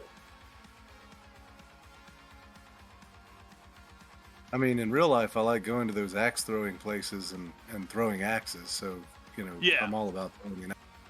Yeah, I mean, that would hand totally axe. be up to Dan, yeah.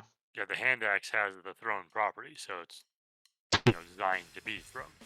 Correct. But if he were to sacrifice a very rare item to try to add the returning property to the Vorpal Great Axe, that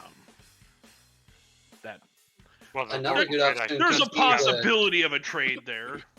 Well, that axe doesn't have the thrown property, though. You're not Well. really supposed to. You could maybe throw like 10, 20 feet, maybe.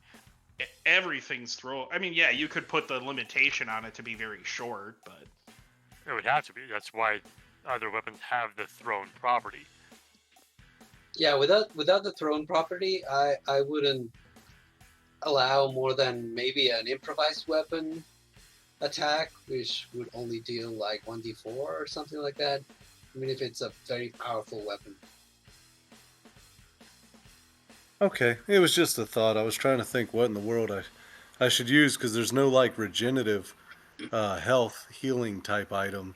So, that could, like an amulet of healing or something. I mean, there is, but and actually it is a very rare item. It regains regeneration. Yep. You regain 1d6 hit points every 10 minutes. That's not going to help you in combat. So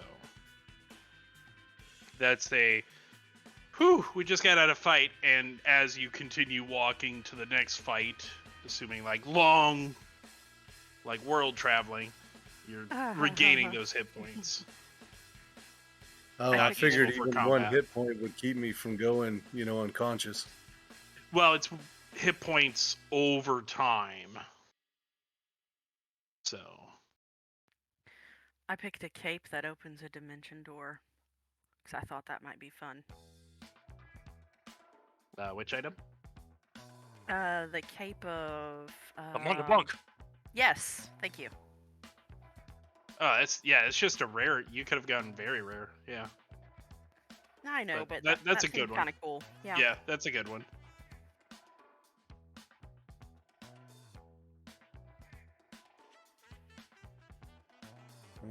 I guess I need to Google very rare items just to see if anything would work with the barbarian.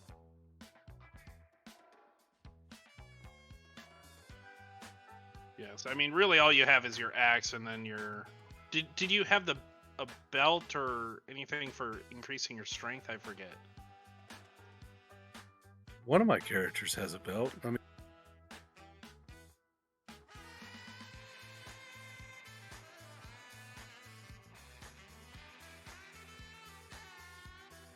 I wanted it. The tattoo. I think it's the tattoo. Is it Blood Fury? I think that's a legendary. Yeah, that one's a legendary.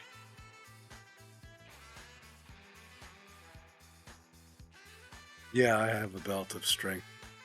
That's an attunement slot as well. So you have two that you wouldn't be wanting to really give up: your belt and your axe. So the third item, I don't know if you can get rid of that without us doing some things to you.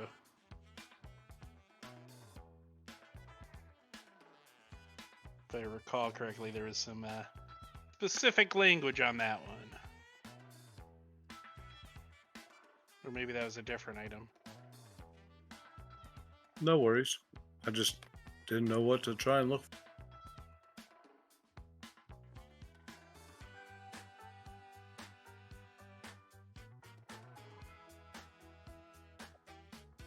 Be kind of cool to get a. Okay, yeah, you can get rid of you have the Amulet of the Oracle, which you can get rid of. You just can't be forced to get rid of it, so you have to donate it.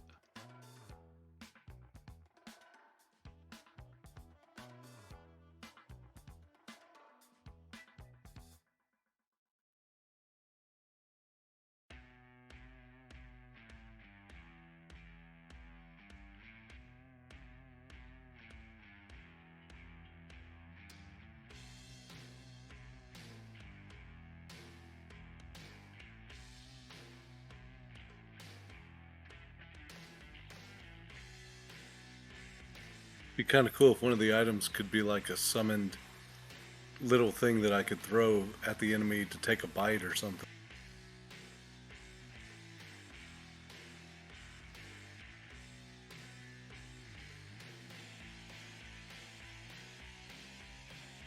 Let's do this like Jan Udis. Welcome back. Yo, yo, yo. Howdy, howdy. So, yeah, I was up to speed with what you all were talking about there, in case you did not see the ping for Tassara's locate creature. Did she actually cast that?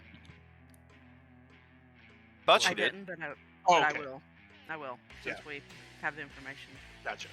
Goya, Goya. Yeah, there's one on that island just lingering outside of the crash site. Oh, maybe I did, yeah. I've casted it.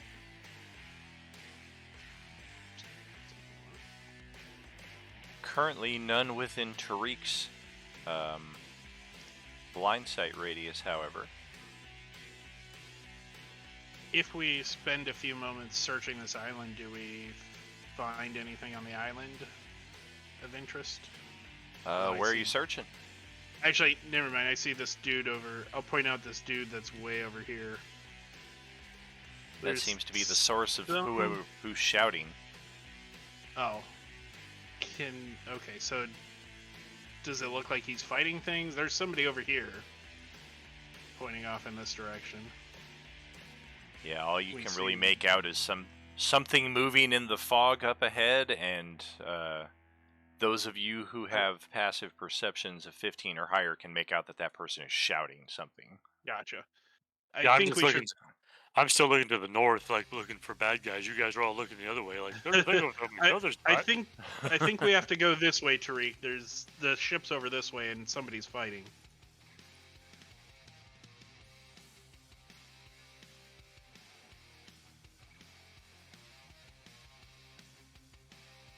Lots of people over there.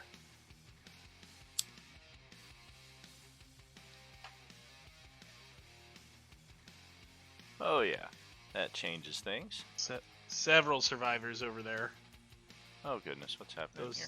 Those look like peasant people. And kids. The kids.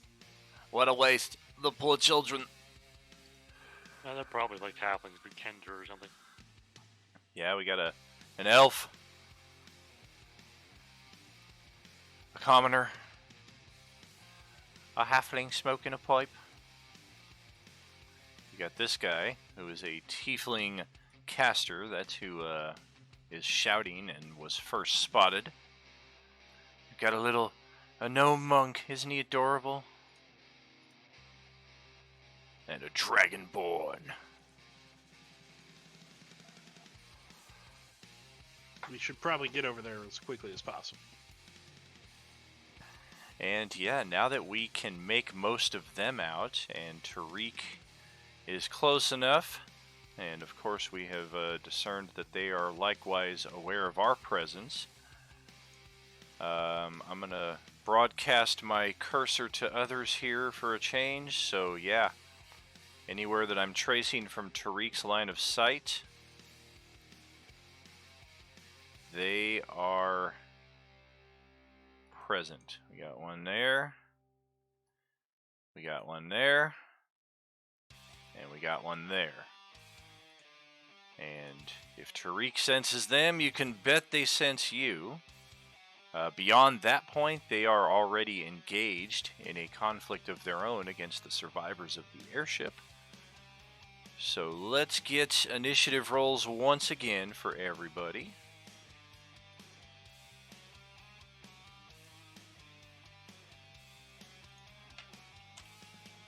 Man, Monday night games was a lot nicer for that initiative.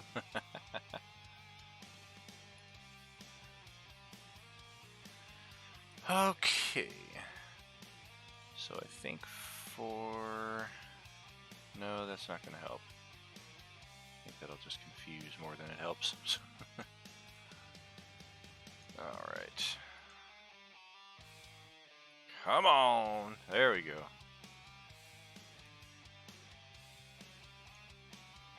2, 3, 4, 5, 6, 7.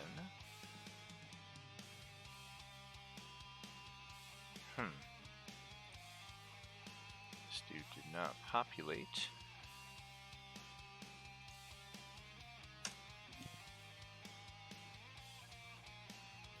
Wow, the nameless NPCs go before Tariq. Well, it's a good thing our eyes and ears goes dead last. Well, like I was telling them, I have a passive perception of 11. So I can't really see all that much. The silver lining is we can consider it like you're going first next round instead of last this round. So Theron at the top of the plateau here can just faintly make out in the haze ahead the other island across the expanse. And I'm not grappled anymore, correct? Correct. At this point, it's more that you guys can hear what's going on across the island than you actually see it. Alright, I'm going to Cloak of Shadows again. And vanish and use my wing boots and head towards that area. Alright. Hold up right there. How high up are you flying? Like maybe 20 feet. Gotcha. Let's get a marker on you. Tariq sees Theron almost making a beeline for one of these things, but instead he's flying directly over its head. I thought you said I could see him.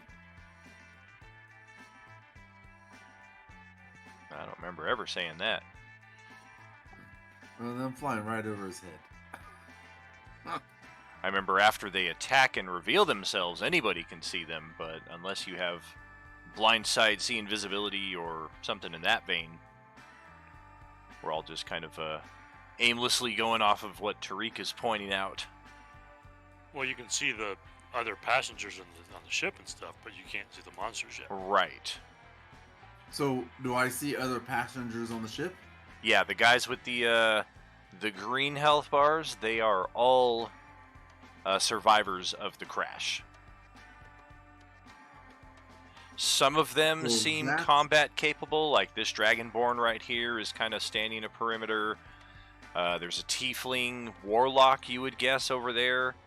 And then a dwarf cleric, maybe, on the far side of the ship. The 4 people clustered towards the center all appear to be commoners who probably would not survive a strong offensive. Alright, that's about as far. Then I'm going to hold my action again above the guy in the green, because I can see him. Oi! And who goes there? No, he can't see me. I'm invisible. Oh, that's right. We have wings, but not I can make a stealth check if I'm flying noisily, but nah, I highly doubt it. So I'll stop about. I want to be right above him, and then maybe about 10 feet above him. So if something happens, I can be there to react. Gotcha. So I'll hold my attack action. Okay, so Blaze, that's over to you. Still on the edge of the previous island.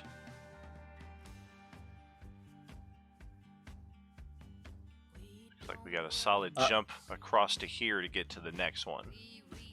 And I can only fly whatever my movement is, right?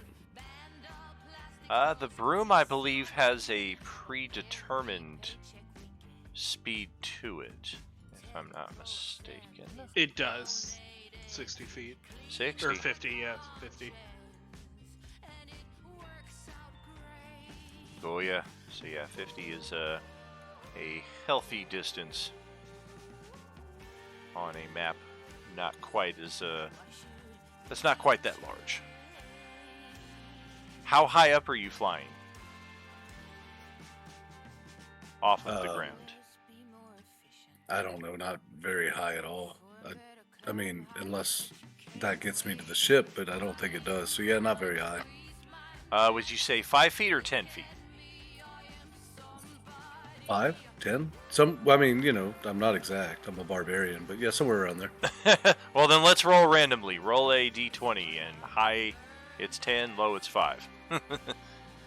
This may be important.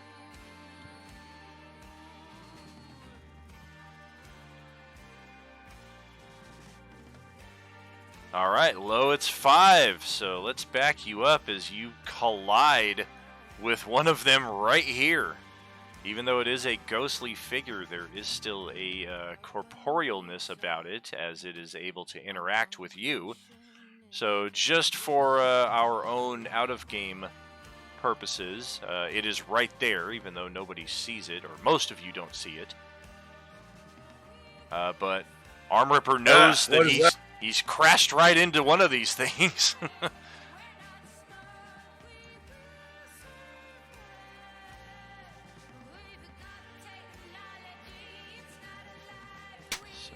Sorry, didn't see you there. Arm Ripper, look out.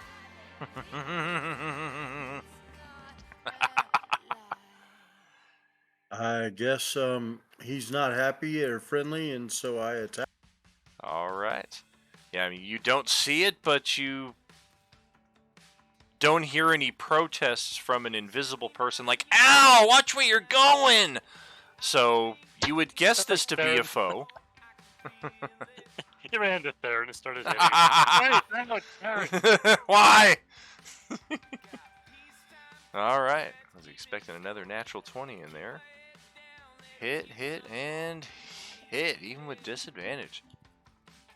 Do you maybe want to rage instead of biting, or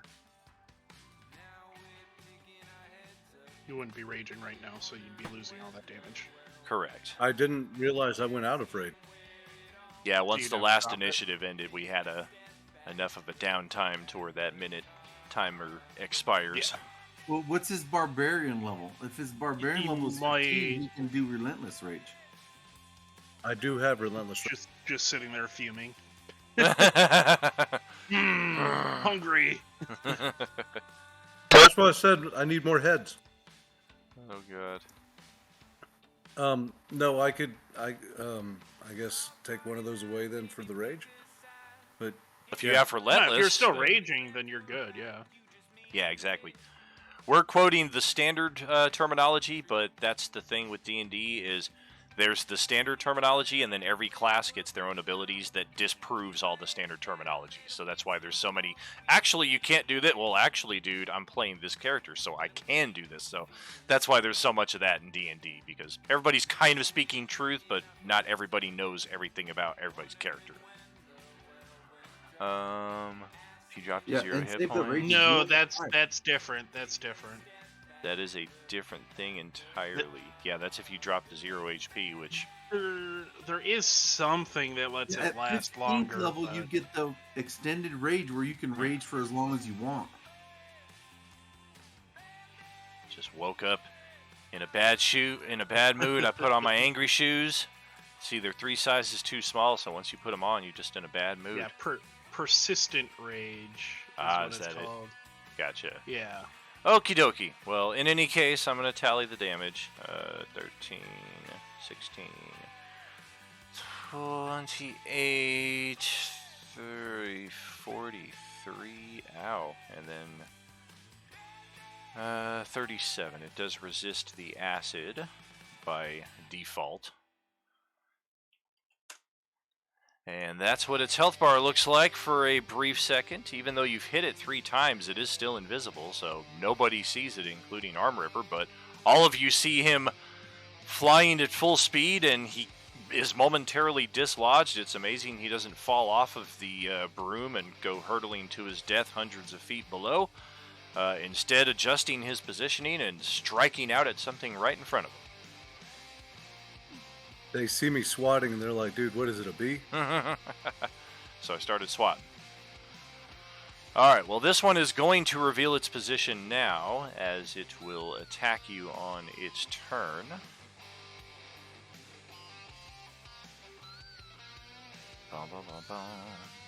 So, Enervating Claw is... Oh! Ouch! One of those natural 20s in your direction there. So it deals 14 necrotic damage and initiates another grapple and then expends another drink breath.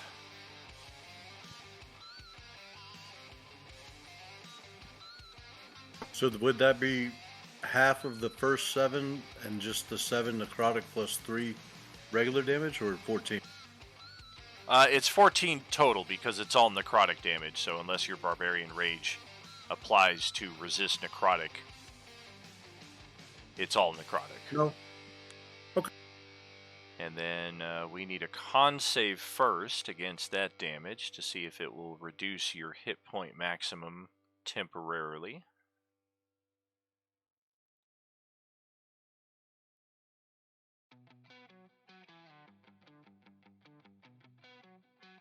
Good to go on that. So you are grappled, which allows the creature to do the drink breath, which is going to prompt a charisma saving throw.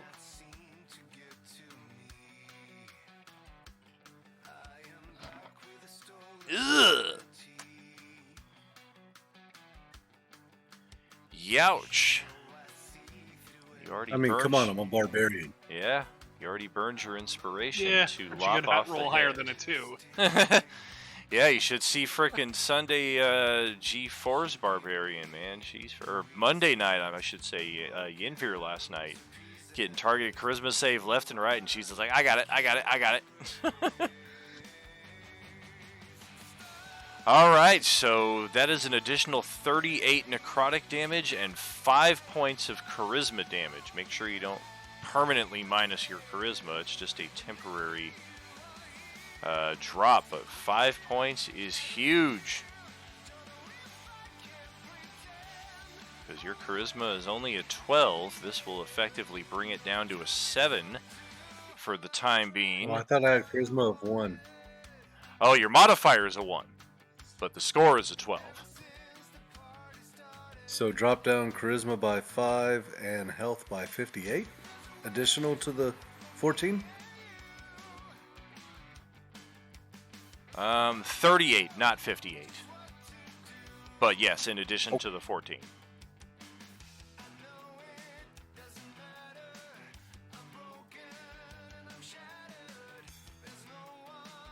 Oh, that is the key. No, the hit point max is only for the claw. Huh. The other one is just the damage and stuff. Well, And he maybe I regains should health. use that ability I have where if I fail a save, I can re-roll. But, I mean, my charisma's so low, it probably won't matter. Hey, maybe the dice are with you. You But who wouldn't knows lose, when you're going to get your next long rest? Well, it says short or long. Oh. So not as bad, but it's still bad. No, I'll Sure. wait. I'll wait. I'll Especially just if take you the get 30 hit again. Gotcha. So yeah, 38 damage plus 14, so it's at 52 total damage, and then 5 points of charisma damage, and grappled. And your dude regains health. Ish.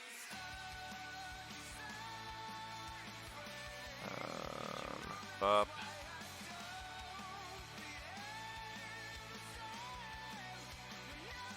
Oops. And bop. There we go.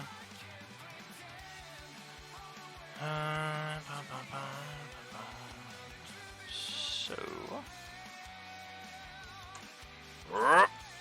Oh. Can't regain that many. It just goes back to max. Alright, so that's one.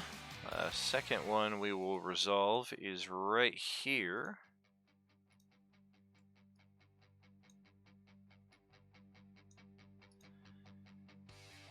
And it is rushing right at the Dragonborn. Theron had something presumably to interpose. Oh, as soon as he gets close, I'm going to hit him with the 1-2 punch. Alright. Well, yeah, he's going to get right up there and then get struck by the invisible dude that he still sees. So I'm invisible, so I get 21 as advantage. Well, I'm invisible too. I'm only revealed after I make my first attack. And because I see you, it nullifies that anyway, because it has blind sight. So I'll hit again. Yes, sir. There you go. Add stunning attack to that. All right. It's con saving. Let's see.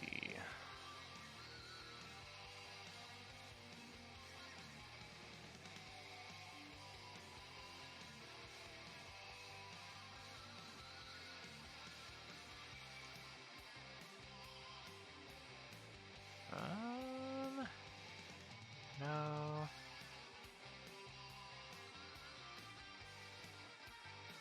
Yeah, I don't think anything's happening with that, so bong! Rung that thing's bell. He is stunned, and then I will go ahead and... Can I use my Fury of Blows as a bonus action right now, too, or no? I think so. Stunning Strike is just a hit. key point. It's not a bonus action, right? Well, no, Yep. he's using a ready to action right now. Yeah, that's his reaction to use his ready action. Like, he's readying his attack, which uses his reaction. Correct. So he wouldn't get a bonus action. Right, you don't have a... You're just using a reaction. You Yeah, don't have action and that's what I bonus. thought. That's correct. My bad.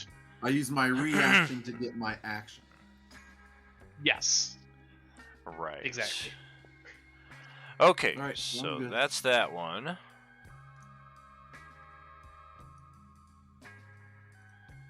And Dragon, well, does it still get its attack off or no? Because it becomes visible when it attacks. I guess it would get one attack, and it was going for the Dragonborn dude.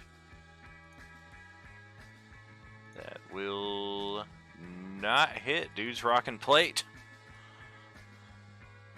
Okay, that's going to bring another one up from the tip of the peninsula to the southwest, also revealing itself when it gets close enough to Theron after it takes its attack. That's not going to hit. Even with advantage, your armor class is better than that. Second strike.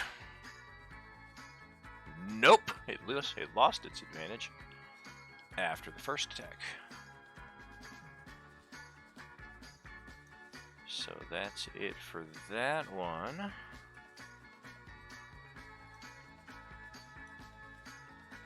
That's going to bring into light the one that Tassara has been tracking right up here. And it's just going to hover right across the gap right there and go toe-to-toe with this Tiefling Warlock. Ugh! That's not good. That's a hit. And a fair amount of the Tiefling's total HP.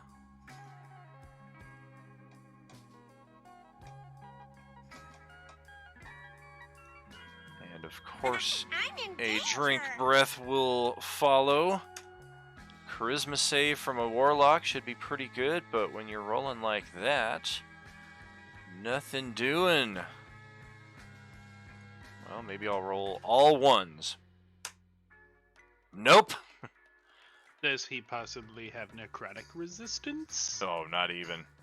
Some tieflings do, I think. Some, yeah. Even if he made that save, he would have taken 20. Yeah, he didn't look like he had much. He only had 20 hit points total. Yeah. Oh, God. Well, there goes one defender, just like that. And perhaps more disturbingly, this is happening well outside of most of your awareness until it actually goes down. One more, revealing itself as it goes to attack the Dwarven Cleric. Right here. No. Yes. That's not gonna hit. That's gonna hit. Cleric is a little more resilient than the Tiefling, but these are pretty low-level defenders on this airship, so they are not going to withstand this kind of assault for very long.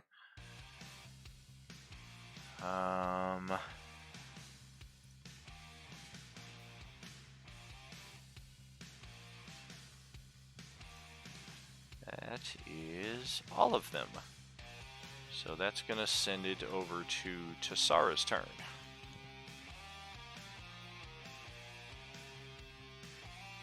Well, we just got to watch one of them kill somebody. That was horrifying. Yeah. Oh. Yeah, Tassara's kind of shocked that all these things just kind of popped up and they're kind of everywhere. Alright, I think I'm just going to take an attack. 2 attacks on... Alright. Does your locate creature give you any kind of circumstance bonus to your attacks? Or is it just for knowing where it is? I forget the I think exact. it's knowing. Let me take a look. I'm scrolling up. Oh, perfect. You got me before I could get there. Just the direction it moves. Gotcha. No advantage, not like Hunter's Mark or anything like that. Okay. So I have Hunter's Mark. Can I use Hunter's Mark as, is it a bonus action? It depends if it's also a concentration, because the locate creature. You would drop locate creature, but you'd know where it's at due to that. Right. Okay, so could I do Hunter's Mark and then do my 2, like my extra attack after my attack? Correct. Okay, cool. So I'll do that. I'll do Hunter's Mark. Okay. Put a little mark on the dude there. Oh boy, 1 damage!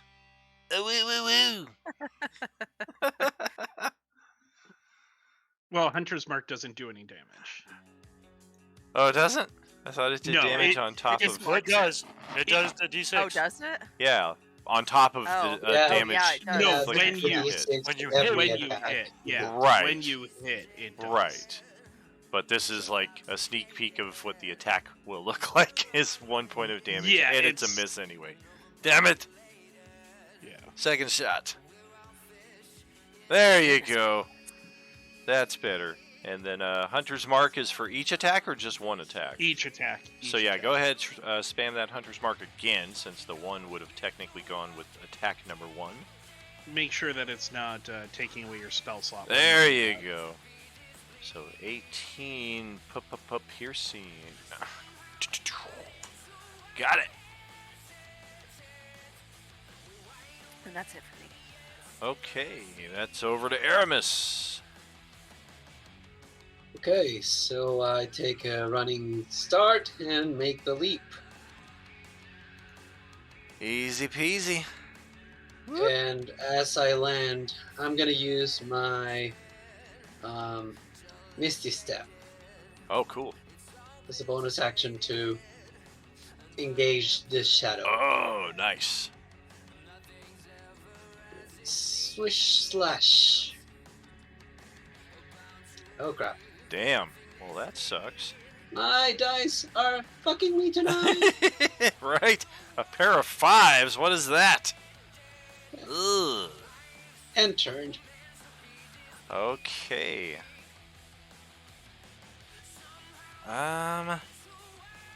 That is going to trigger a hidden readied action.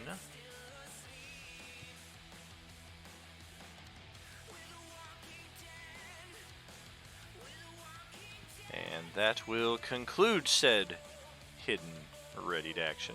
And that will pass it over to Isilya. Still back across the other side. Yep. 1 minute. Take me to the other side.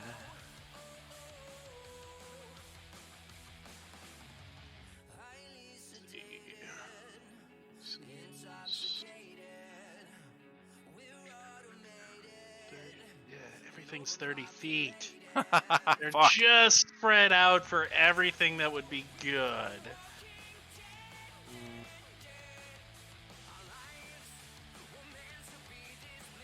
Okay.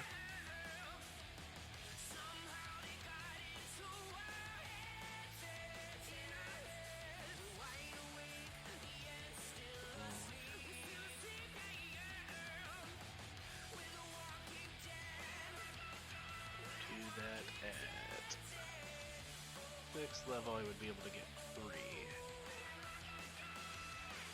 So I will fly right here, just kind of above the ground 5 feet. How about the power of flight? That do anything for you? It's levitation, Holmes. Up in 5 feet, and then this little. Oops. 5, 6. Yeah, get 3. So I am going to do banishment at 6th level. Ooh. Which means I can target. Oh my. Let's see. Yeah, it's 60 feet, so pretty sure. Yep, he's just in range. So 6th level banishment. So that will be a charisma DC from this one, and this one. Gotcha. And the DC will be 24. Good thing these are some sexy ass ghosts. Okay.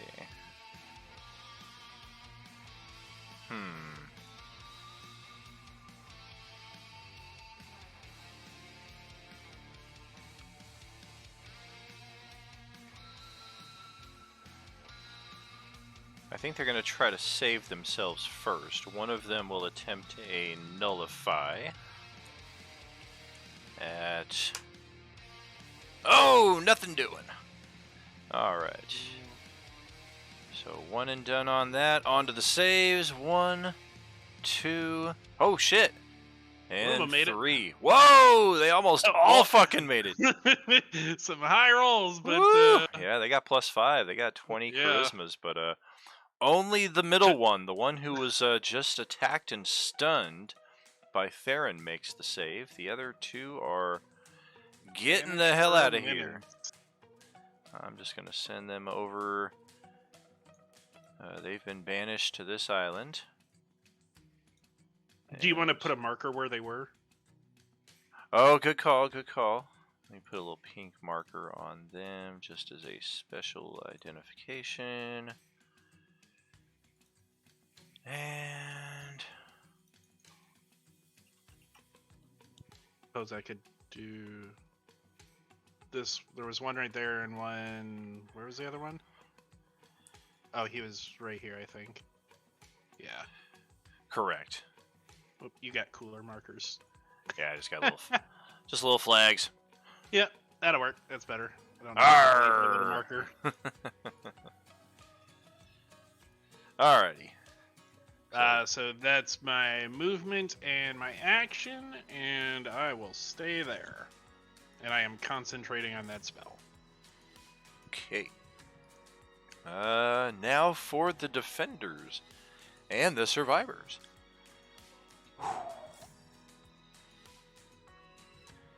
So first and foremost, our cleric here is going to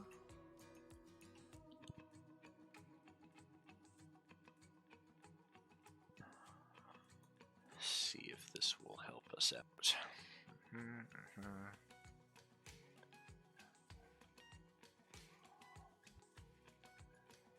Yes. Okay, so the cleric is going to gather those around him, and we're going to cast protection from evil and good on these nearby us, one at a time. Just check.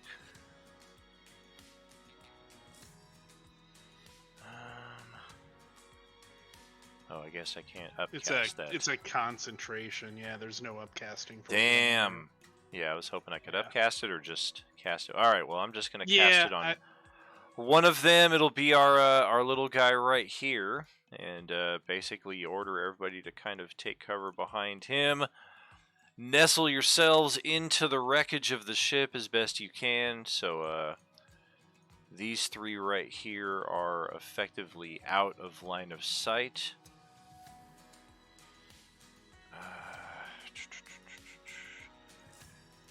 Just gonna put some random tokens I don't normally use to indicate they have total cover. And then this guy here, our monk is going to stand guard at the entrance, along with our dwarven cleric. Dragonborn. We're going to try to take... Alright. Takes an attack with its polearm against the Breath Drinker. Natural 1, followed by a near fumble of the weapon off of the ledge right here, which if things had gone really bad, could have just sent the weapon tumbling off of the side of the island entirely, to later impale a hapless bystander minding their own business down below.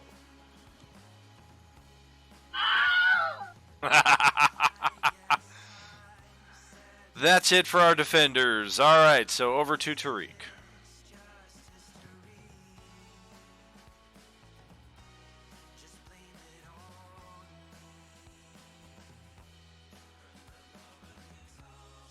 I imagine with Drake's such a low initiative, I've been watching like, hey, no, there's a guy coming. Look out! Oh, that's bad. Oh no, look out! He's gonna get. Oh, he grabbed you. Okay.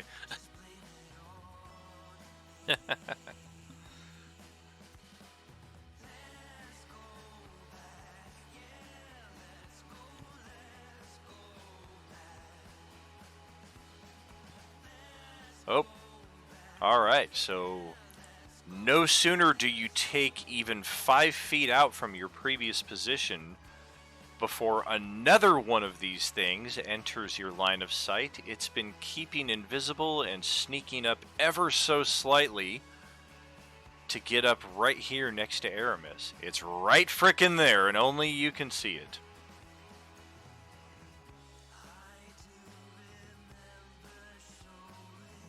Now we go. Oh, it's in that empty corner right there. Correct. Alright, so I fly up. I don't have enough movement to get to the first guy, so upon seeing the other guy on the other side, I'm like, okay. Aramis, you got another one. I'm going to blast him for you.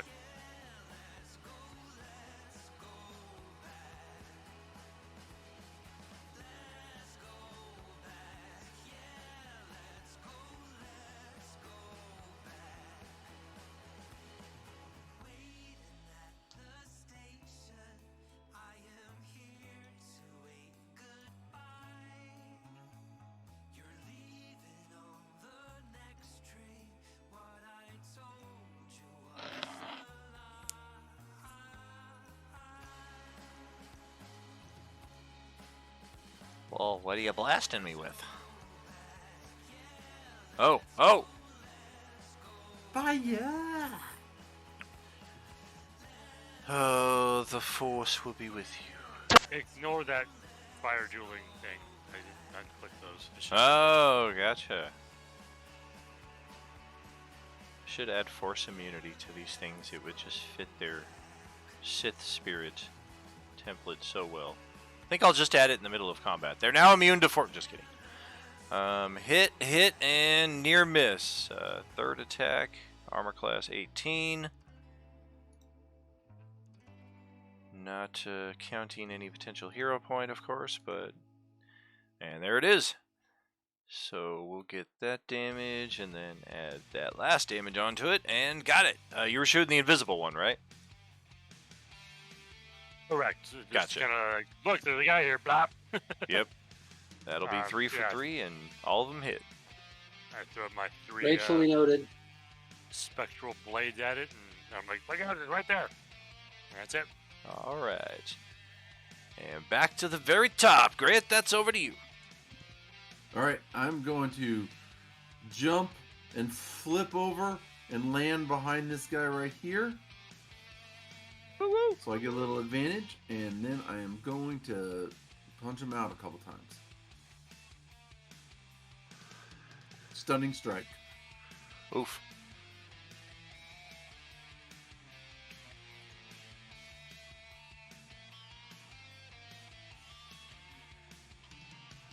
like the other variety. They didn't have the counter spell, but they had stun immunity.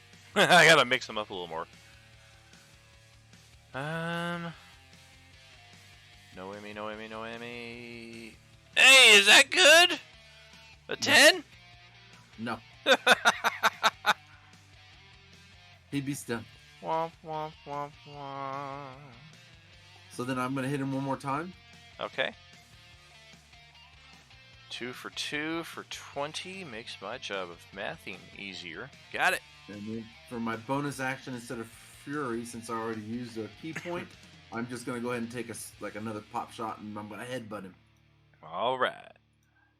Nice. Got it, got it, got it. And that's all for me. All right. And shortly after Theron's turn, and just before Armripper's turn, a vision enters your minds. One that you've not seen for a few weeks now, but one that caused you a bit of temporary fright the first time you saw it. This time it almost causes you a temporary paralysis. As suddenly the Sith Lord Resurgence visage appears inside of each of your heads. After shrugging that off, Armripper, your turn. Once again grappled. Dope! Woo!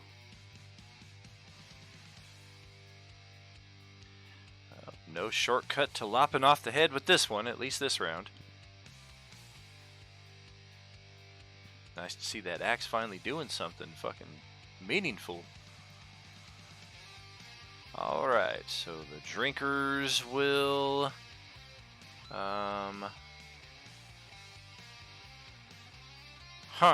You know, it was the stunned one here who used its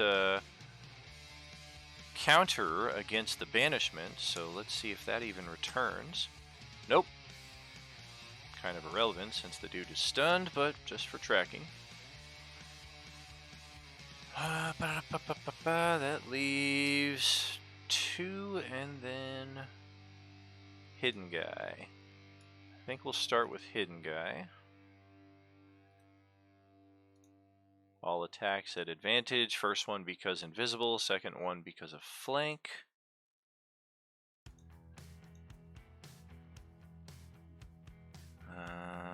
Strike. Ow! Natural 20 on Aramis for 21 necrotic.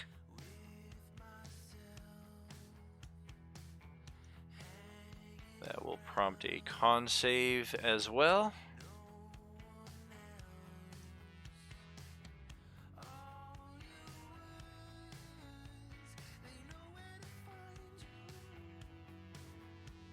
Nice. And then the breath drinking ability itself. Charisma save out of the frickin' park on that one. So half necrotic damage will be 16. This thing did take some damage from Justin, so it's going to heal up. Looks like all of it. Otherwise, that's it for its turn. There's the one that is marked Hunter from Tassara. Is that one of those marks that I'm at disadvantage to attack other things than you, or is that just a bonus for anything you're dishing out? I don't know. Let me take a peek. Sure. Probably mixing abilities. I did a deep reading of a few of the core books over the last couple weeks, and some of the knowledge is sticking, and some of it's probably just mixing. No, there's nothing that he would be at disadvantage for. Gotcha. Okay. Well, this one doesn't know that Tariq doesn't have a pull tab, so we're gonna try our luck over there.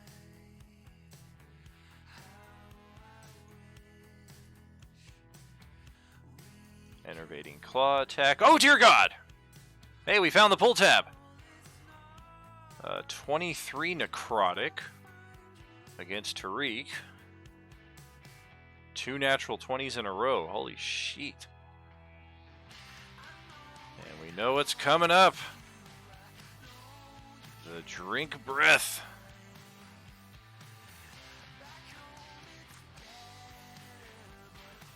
Oh shit. Whoa!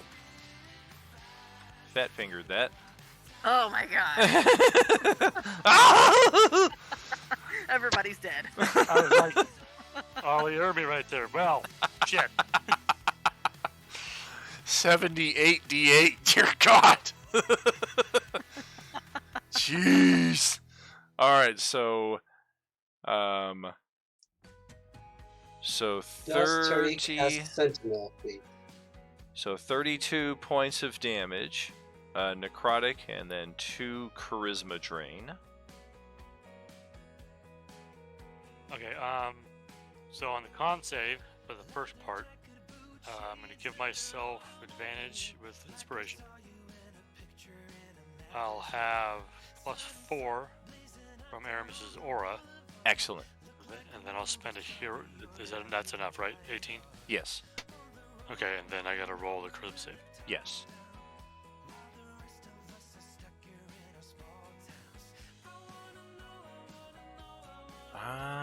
That is 1 point. Oh, yeah, plus the aura, so yeah.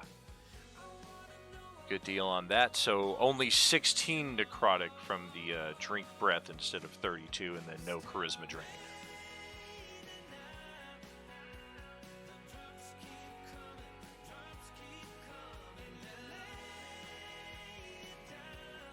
And did this one take? It has taken damage. So it's going to take 16 back. Almost back to full. Yeah, 350 damage, if only. Meanwhile, the Tarrasque is just staring at that like fucking, what the shit? How? Okay, so attack, strike, attack, strike. We got one of them that's stunned. I'll go ahead and just remove the stun. That is it for its action. I think stun is till Theron's turn, wasn't it? Oh, is it? Not till the end of mine? I think the monk stun is till the end of the monk's turn. Wow. I mean, he should clarify. Extra but- heinous. Yeah, Okay. yeah. Arm Ripper is grappled here, so this thing is just going to drink and then drink again. Or no, it can't drink twice. It can attack. Holy shit, I've been doing this wrong the whole time. It doesn't have to do 1 and 1. It can do 2 claw attacks and a drink breath. Uh-oh! Alright, so claw and claw against Arm Ripper. 27 to hit, 24 to hit. Looks like those will both land for a combined 30 necrotic. That's going to be another 2 constitution saves as well.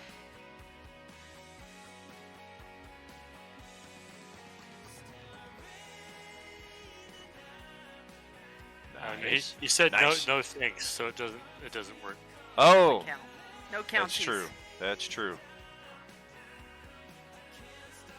And then after that, it will do the drink breath. Ugh! Another charisma saving throw. Wait, I'm very confused. Sorry, I misclicked there. Prismatic wall! Ah! I was like, what is this? Giant block of text there. My bad. So, do I need to do another 2 con saves? 1 charisma save, please. Oh, damn it. Yeah, the drink breath targets your very psyche, not your endurance.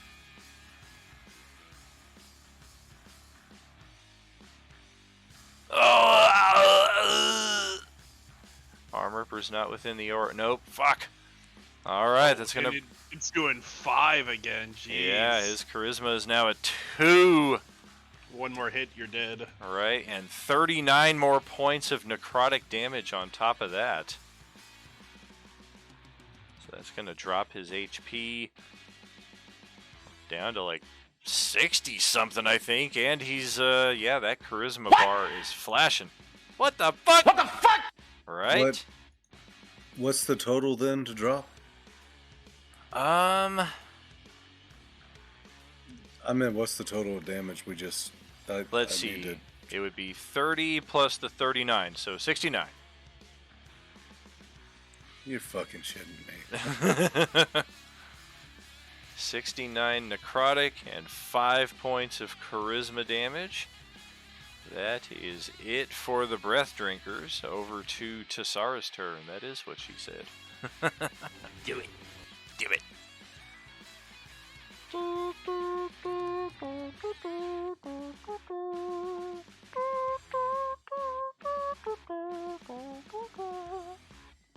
That's pretty good. So, now I'm concerned that Arm Ripper's over there getting his ass kicked. You should be. Yeah. He is looking really bad. He needs to stop making out with the Sith spirit. Yeah, that thing's just, give us a kiss. Give us a kiss. Stop biting it in the mouth. It's Give not us how a it kiss. works. Yeah. So can I stop doing my Hunter's Mark and do something else? Sure. Okay. Yeah, Hunter's concentration Mark is effects just you can always concentration, end. Yeah. Okay, cool. All right. Well, I'm just Casting gonna- another spell doesn't just end it by default, though, unless it's concentration. Right. Yeah, it is concentration. Okay. So, yeah. Give me like 10 seconds to read this spell really quick to make sure this is what I want to do. All right.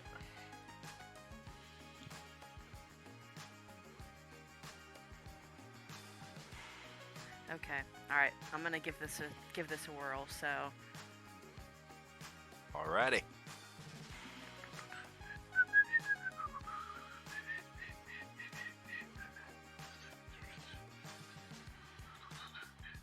Whoa. Just automatic damage. Oh, the next time you make a ranged weapon attack during the duration, this takes your bonus action. yeah. So I am. Ooh, get it, get it, get it.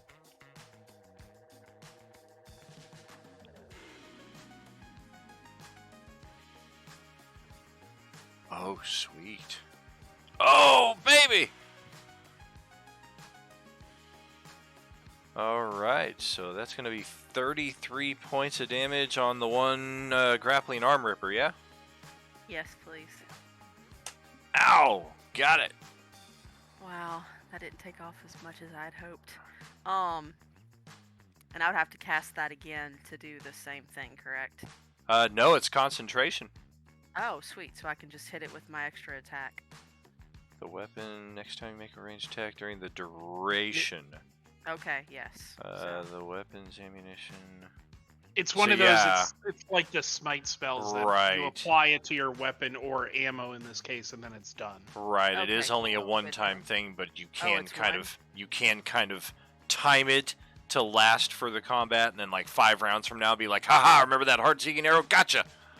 Or you can do it right now and then do the attack right afterwards, which then just kind of Yeah, nullifies the need to concentrate on it. I'm gonna do This it right guy's health just won't drop. Yeah, especially when it does the drink breath, it gets the health right back.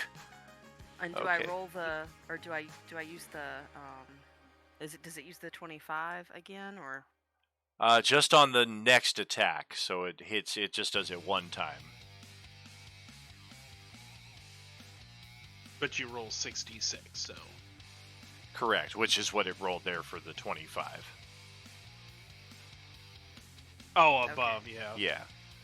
Okay, So yeah, the first attack did 33 damage, and then the second one did 7. So you just did 40 points of damage. Oops, I fucked up on the math.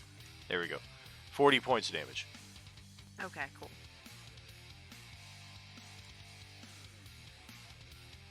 Yeah, these are some beefy suckers, no doubt about it.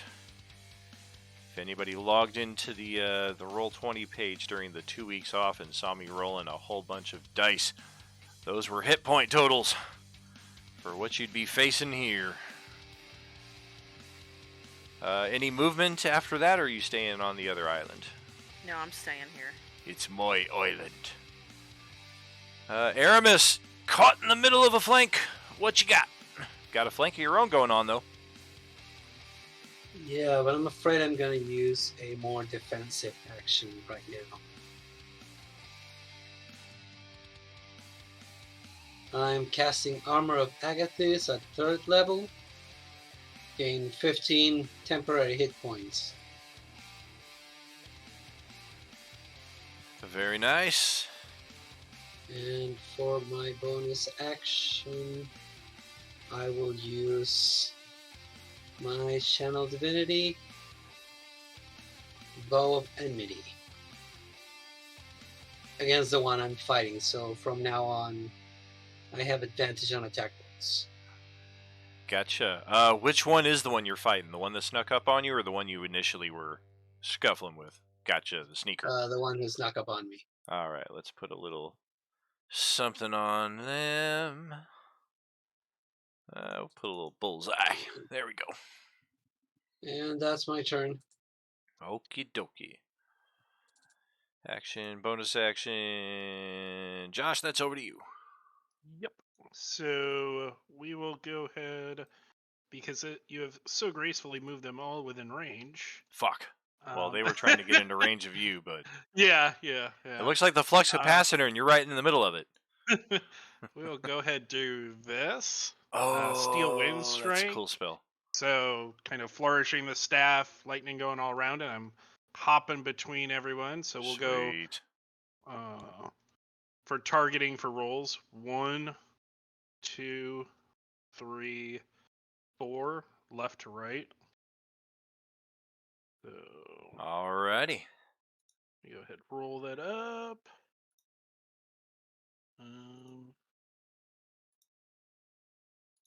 Okay, didn't actually put anything on my thing for an attack roll for that, so we'll go back over here.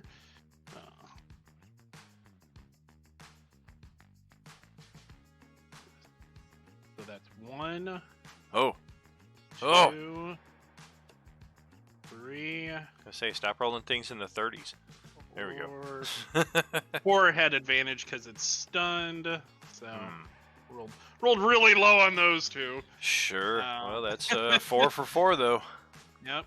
So then it's going to be 60-10.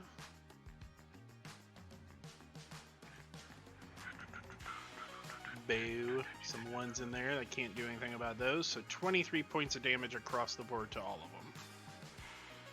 Gotcha. Okay, so first that one. These two are almost at full again after sucking that health back out. So tacking 23 off of that is a good thing. And hey, how about that? All right. So got it. Then where do I get a teleport to? They're all kind of looking at each other accusatorily, like, which one of you was supposed to fucking nullify that? Thought he was attacking you. He did. Yeah, I didn't know what he was doing. It just says you can teleport, not that I have to. So right. I'll just stay where I am, kind of in the middle of everything, and actually I'll move. Gotcha. Just right there, because that keeps me 30 feet of everyone if I want to be. So. All right. Yep, that's where I'll be. That is the turn. All right. Defenders. Iron Fist. Luke Cage. Daredevil. Jessica Jones. Well, I guess right now all we got is this one Dragonborn who had a very nice debut last round with the natural 1. This round it's a little better. We got an actual strike. He does have advantage, too. Oh, sweet. That is correct. Oops, I don't know why I rolled that. I guess we'll use that for the advantage. It's supposed to be a D10 plus 4 for the damage. There we go. Hooray for the defenders. You're not completely useless. The rest of them are going to maintain their position and cheer you on from afar.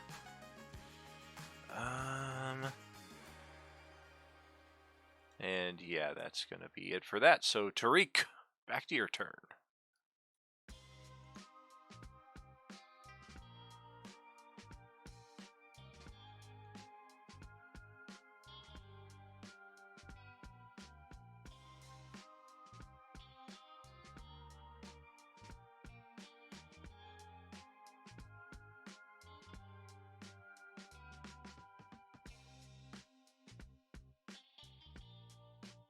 Am I grappled by this thing? Yes, you are. Okay, just wanted to make sure. Whoop. Yeah, likewise, so would Aramis and his.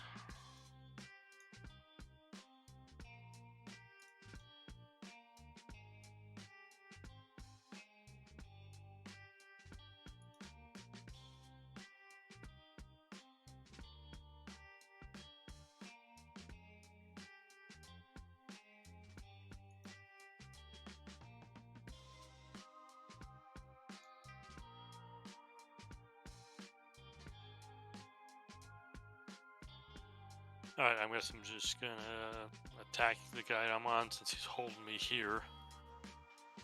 But I will yell out, "Somebody needs to help! Arm Ripper!" You gotta do something!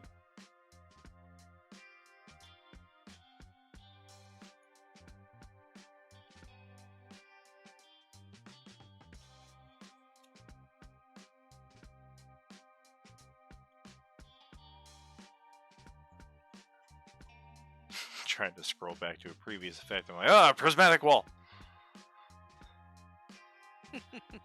Yeah, I was thinking about how I could protect the all the groups, and I'm like, damn, the only thing I have is prismatic wall. Like, just to protect these guys. Yeah. It would protect them. Like, Yeah. go ahead, go through that 9th level spell there. Yeah, fortunately. That's only one attack. I don't know why you clicked that twice. Oh, gotcha. With advantage, too, so that's good. I was like, hey, when did you get a second attack, and why didn't you use it last round? Yeah, no, I don't know what I was thinking. Alright, got it. And, oh yeah, you got the bypass, too, so cool. Full damage. Yeah, that's it. Okie doke. Back to the top. Theron. Alright, I will go ahead and take a swing at the guy right next to me.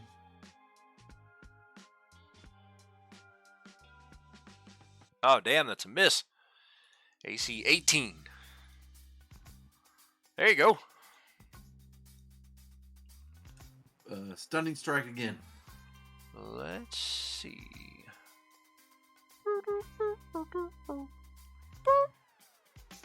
Hey! Got it on the wrong side of the die. Oh, this guy's just living in a state of So close. perpetual confusion. And then I'll just go ahead and take one more swing. Alright. Prop. Got it. Whew.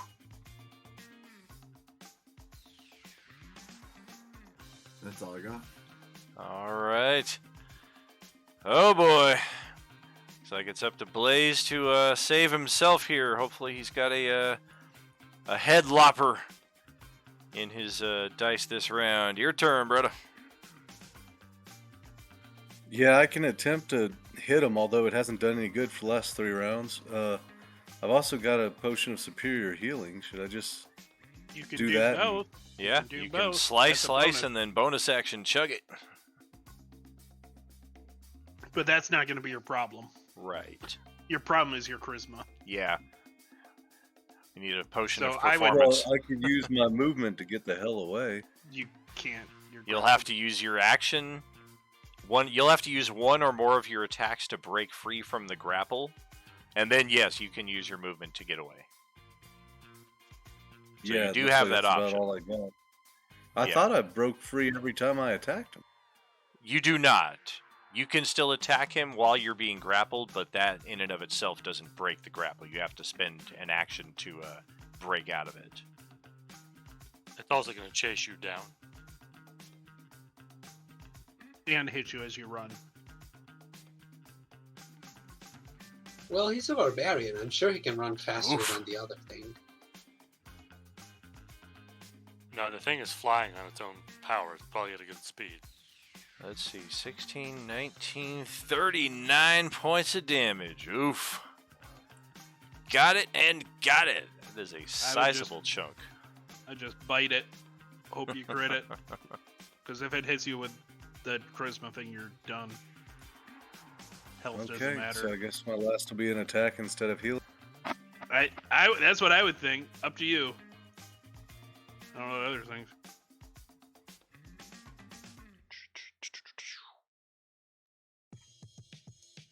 Oh, it's a miss anyway.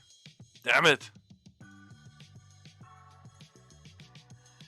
Alright, well, let's see what these breath drinkers are gonna do. Should I move, or are they saying that his movement's greater than mine? It's think got if I you can grappled, help so you can't move it. move. Oh, I thought the attack broke the... It does not, no. Well, the one that's stunned is just dying to participate and hoping to recharge its nullification. Can't even do that. So on to the north side.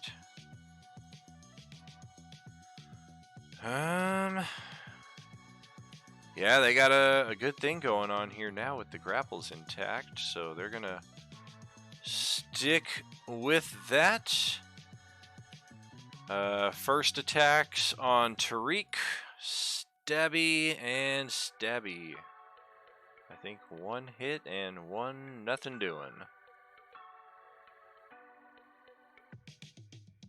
11 necrotic for the 28 armor class strike. And then you do have that, so Sentinel Retribution actually lands this time. Very nice.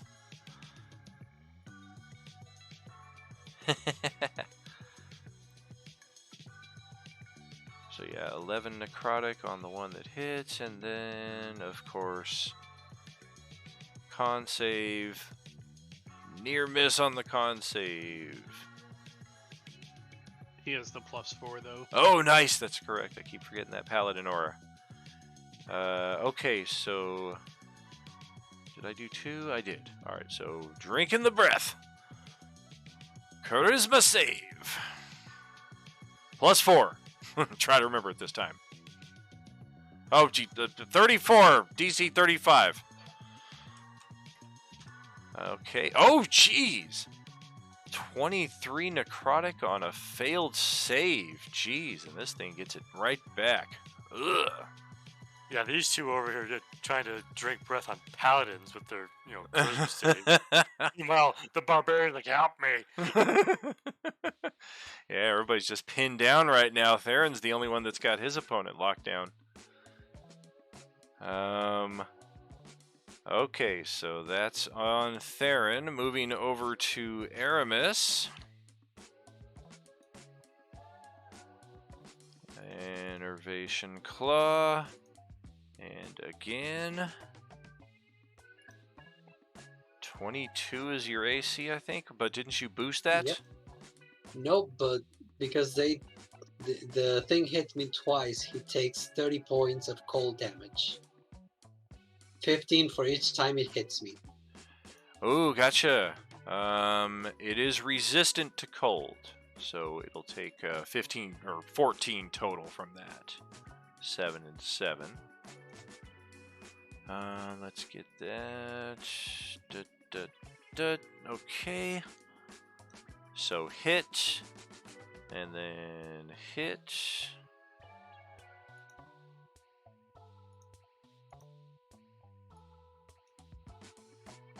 And drinking that breath again. Give us a kiss. Good to go, but 20 necrotic on the successful save, and this thing will get it right back. No! Oh boy, and then moment of truth over here against Arm Ripper.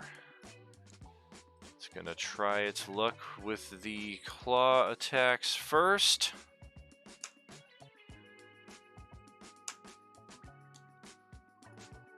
That's a hit and a miss. So first off is 11 necrotic and a con save.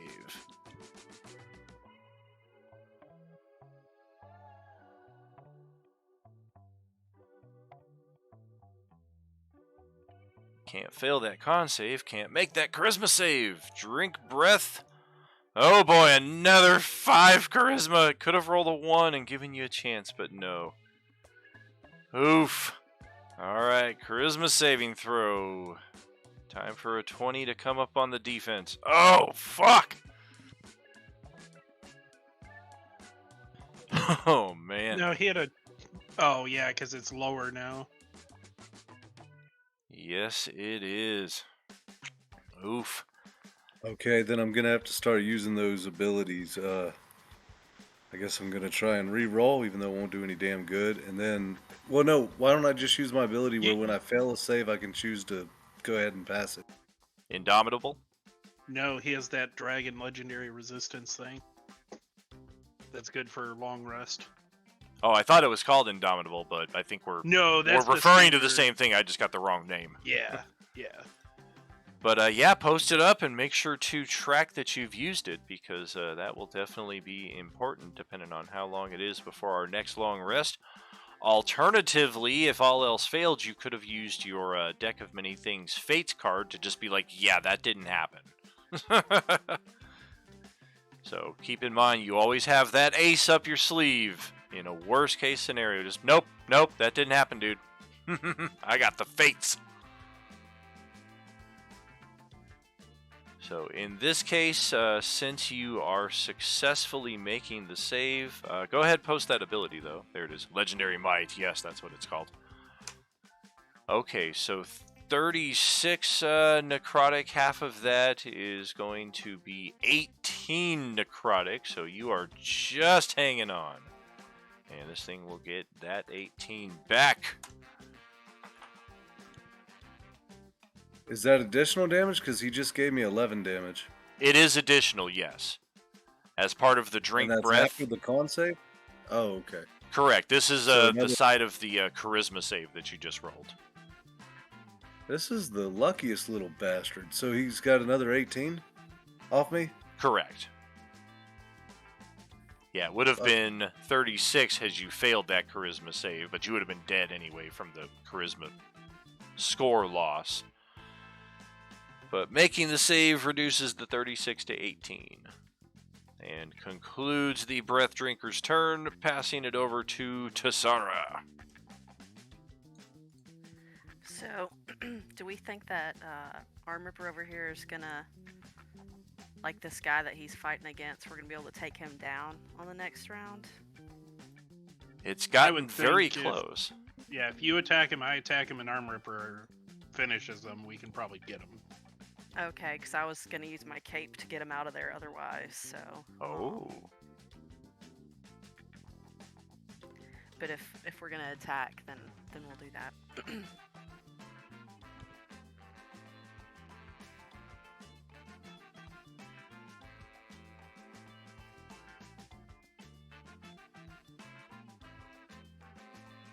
So should I use my... ready. Should I use my, gosh, what is it called? The thing that I used last time. The heart, what was it called? The Heart Seeker thing? Yeah, should I use that again, or should I just attack? It does more damage, so it doesn't... More damage doesn't hurt. These things got a lot of health. You gotta burn through it, so... I know, but I just don't want to take out all my spell slots. Okay. Yeah. Okay.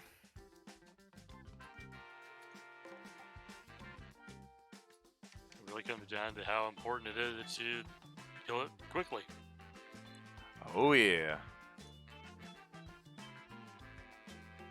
Yeah, once you get the action economy on your side, these things are pretty manageable, but when it's anywhere near even or uneven in their favor, it is bad. Are you casting the spell again? I am, yes. Gotcha. Another 4th level spell. Oof.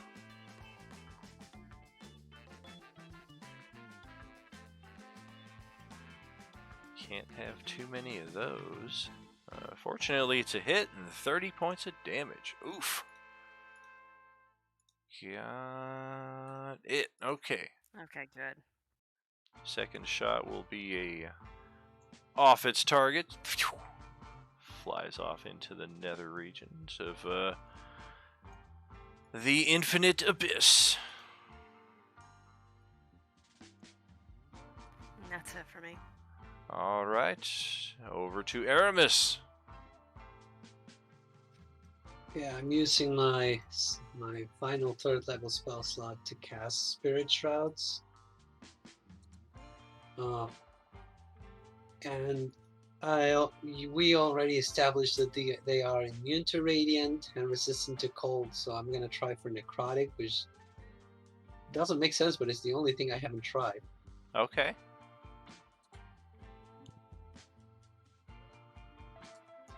And I attack this guy twice with advantage because he is my vow of enmity.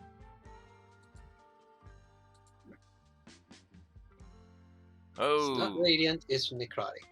All right, nothing doing on the first one. Second one will hit. First one has advantage.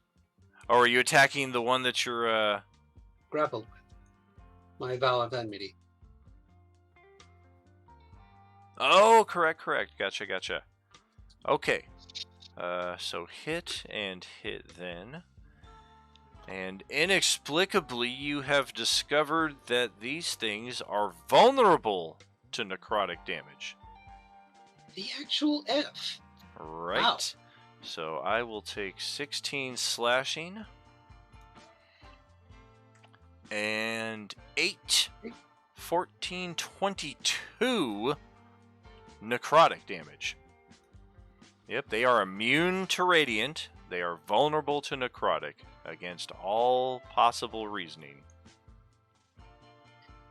I deal necrotic damage. How the fuck? Right? Anyway. Yeah, any necrotic damage that's dealt to it, or I'm sorry, any damage that it deals, it does heal back, but any necrotic damage dealt to it, it is vulnerable to. Aramis just screamed, "Hey, these guys are weak to necrotic!" And I think when Justin threw the guiding bolt at it, it was at full HP, so we didn't get to see the effects of it healing radiant damage thrown at it, but that is what happens. It was just Justin threw a guiding bolt. Oh, it's immune. Nobody else tried to throw one. You almost did, but then we took it back. That would have also been another opportunity to, oh shit, it heals it. But yeah, anything else there? You can't move? Any bonus action on top of that? Or no, you cast that Spirit Shroud. Well, it was the bonus action. Yeah. That's correct. All right, Westy, over to you. Yep, I am going to move. Yep, darn it. Like this. Oh no, mine doesn't always work right. Pretty sure that's the correct spot. Oi. Oh, maybe I have to go right. Maybe I do have to go. I was measuring from right here before, and that seemed to get what I want. So I have to go right next to it so that I can get a line on these guys. Oh. Would lightning bolt shouldn't hit either Aramis or Arm Ripper doing that, correct? If you don't snap it to corner, then yeah, you can kind of angle it more like towards this side of the square and just barely clip this one. Yeah.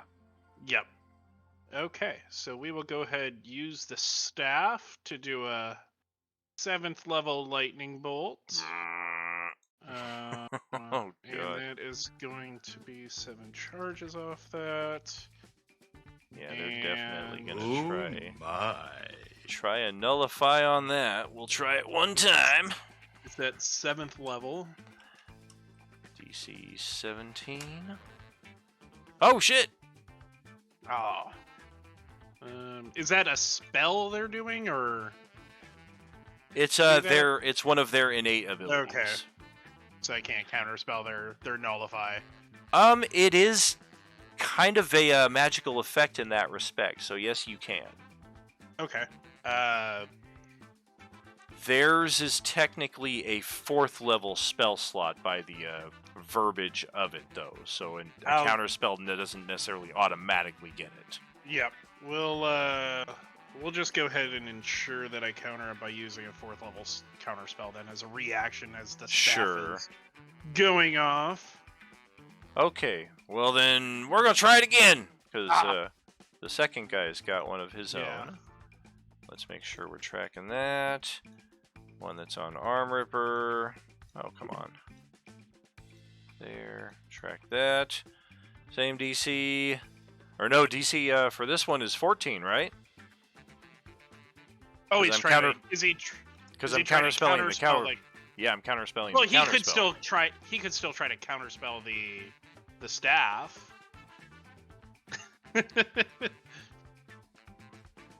He could counterspell either one. It's easier to do the counterspell, though, yeah. Well, now I'm kind of lost. I'm lost in the back and forth. I mean, you can counterspell a counterspell, or depending on maybe their intelligence, like would he be trying to counter at the same time as the first one, or would he be waiting? I gotcha. So effectively, if they counter the staff and they are successful, it still doesn't matter.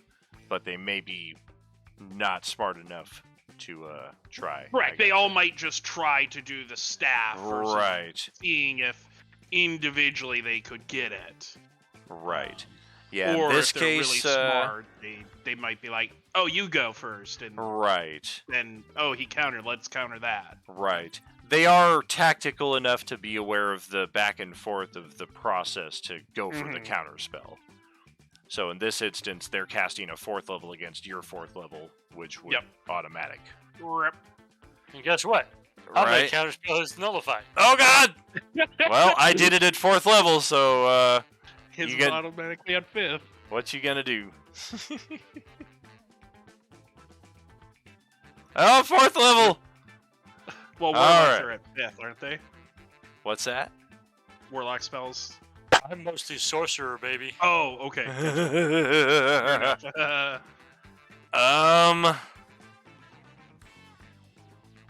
I think we're gonna hold on to our last one. This guy right here still has one, but he may need it. We may need it, so yeah, we're gonna let that stand. Go ahead and roll it. All right.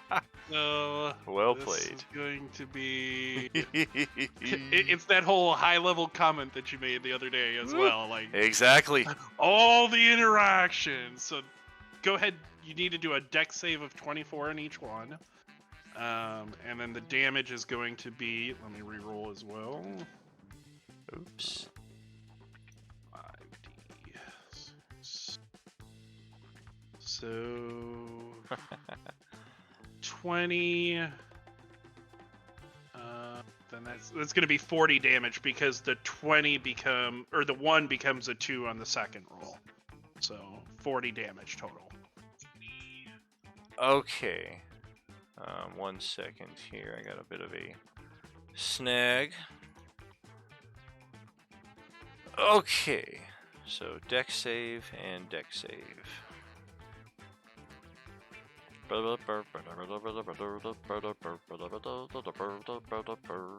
Dex. Holy shit! Yeah. They're the love there, number 2. Yeah, number 2 makes it with both of those rolls. Yeah, that's the one that's grappling Arm Ripper too. Shit. So he would take 20 damage. Okay. Hey, 20 is still something. That's a sizable chunk of what it had. Other one takes 40. Is going to leave it at... No! That's a lot of extra hit points. Way. A lot of hit points. Hey, darling. There we go. Got it. All right.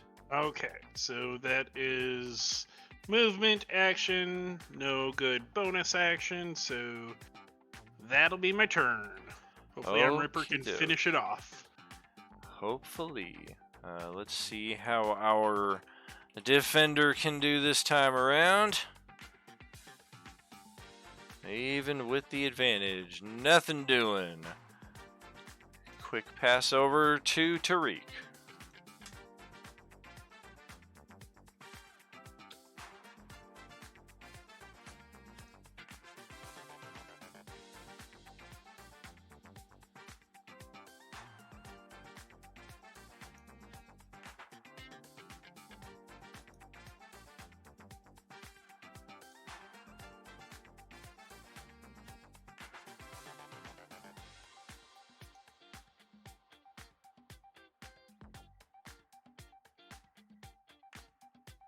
What you thinking, brother?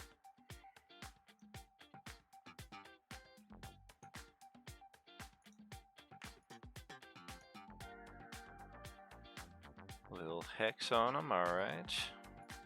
Yeah, I'll put that hex on the guy I'm fighting. I will target his ability check, so Dex. Intelligence. Intelligence. Counter spells. Nullify it. Well, would that affect that or no? That's charisma for them, Yeah. I think. Correct. Oh, okay. So Because yeah, that's an ability check.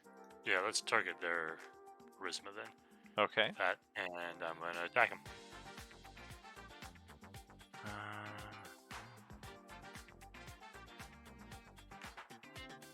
Sweet. I think that might help.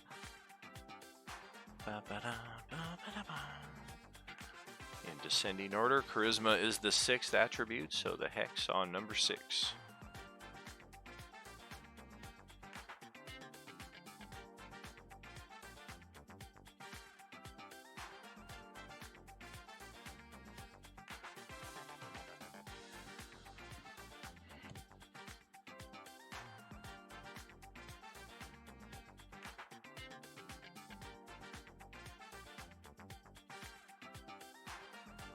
That's a hit, and oh, one more point of damage. Boop. Got it. I guess that's technically 2 since it's necrotic. Oh, well, how about that? Oh boy, vulnerable damage. I got a 1. Oh boy!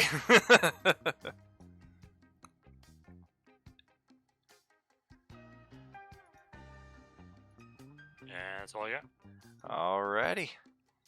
Let's record our initiative here. Because we are closing it out here for the night, friends. Got ourselves a nice little cliffhanger in the middle of combat.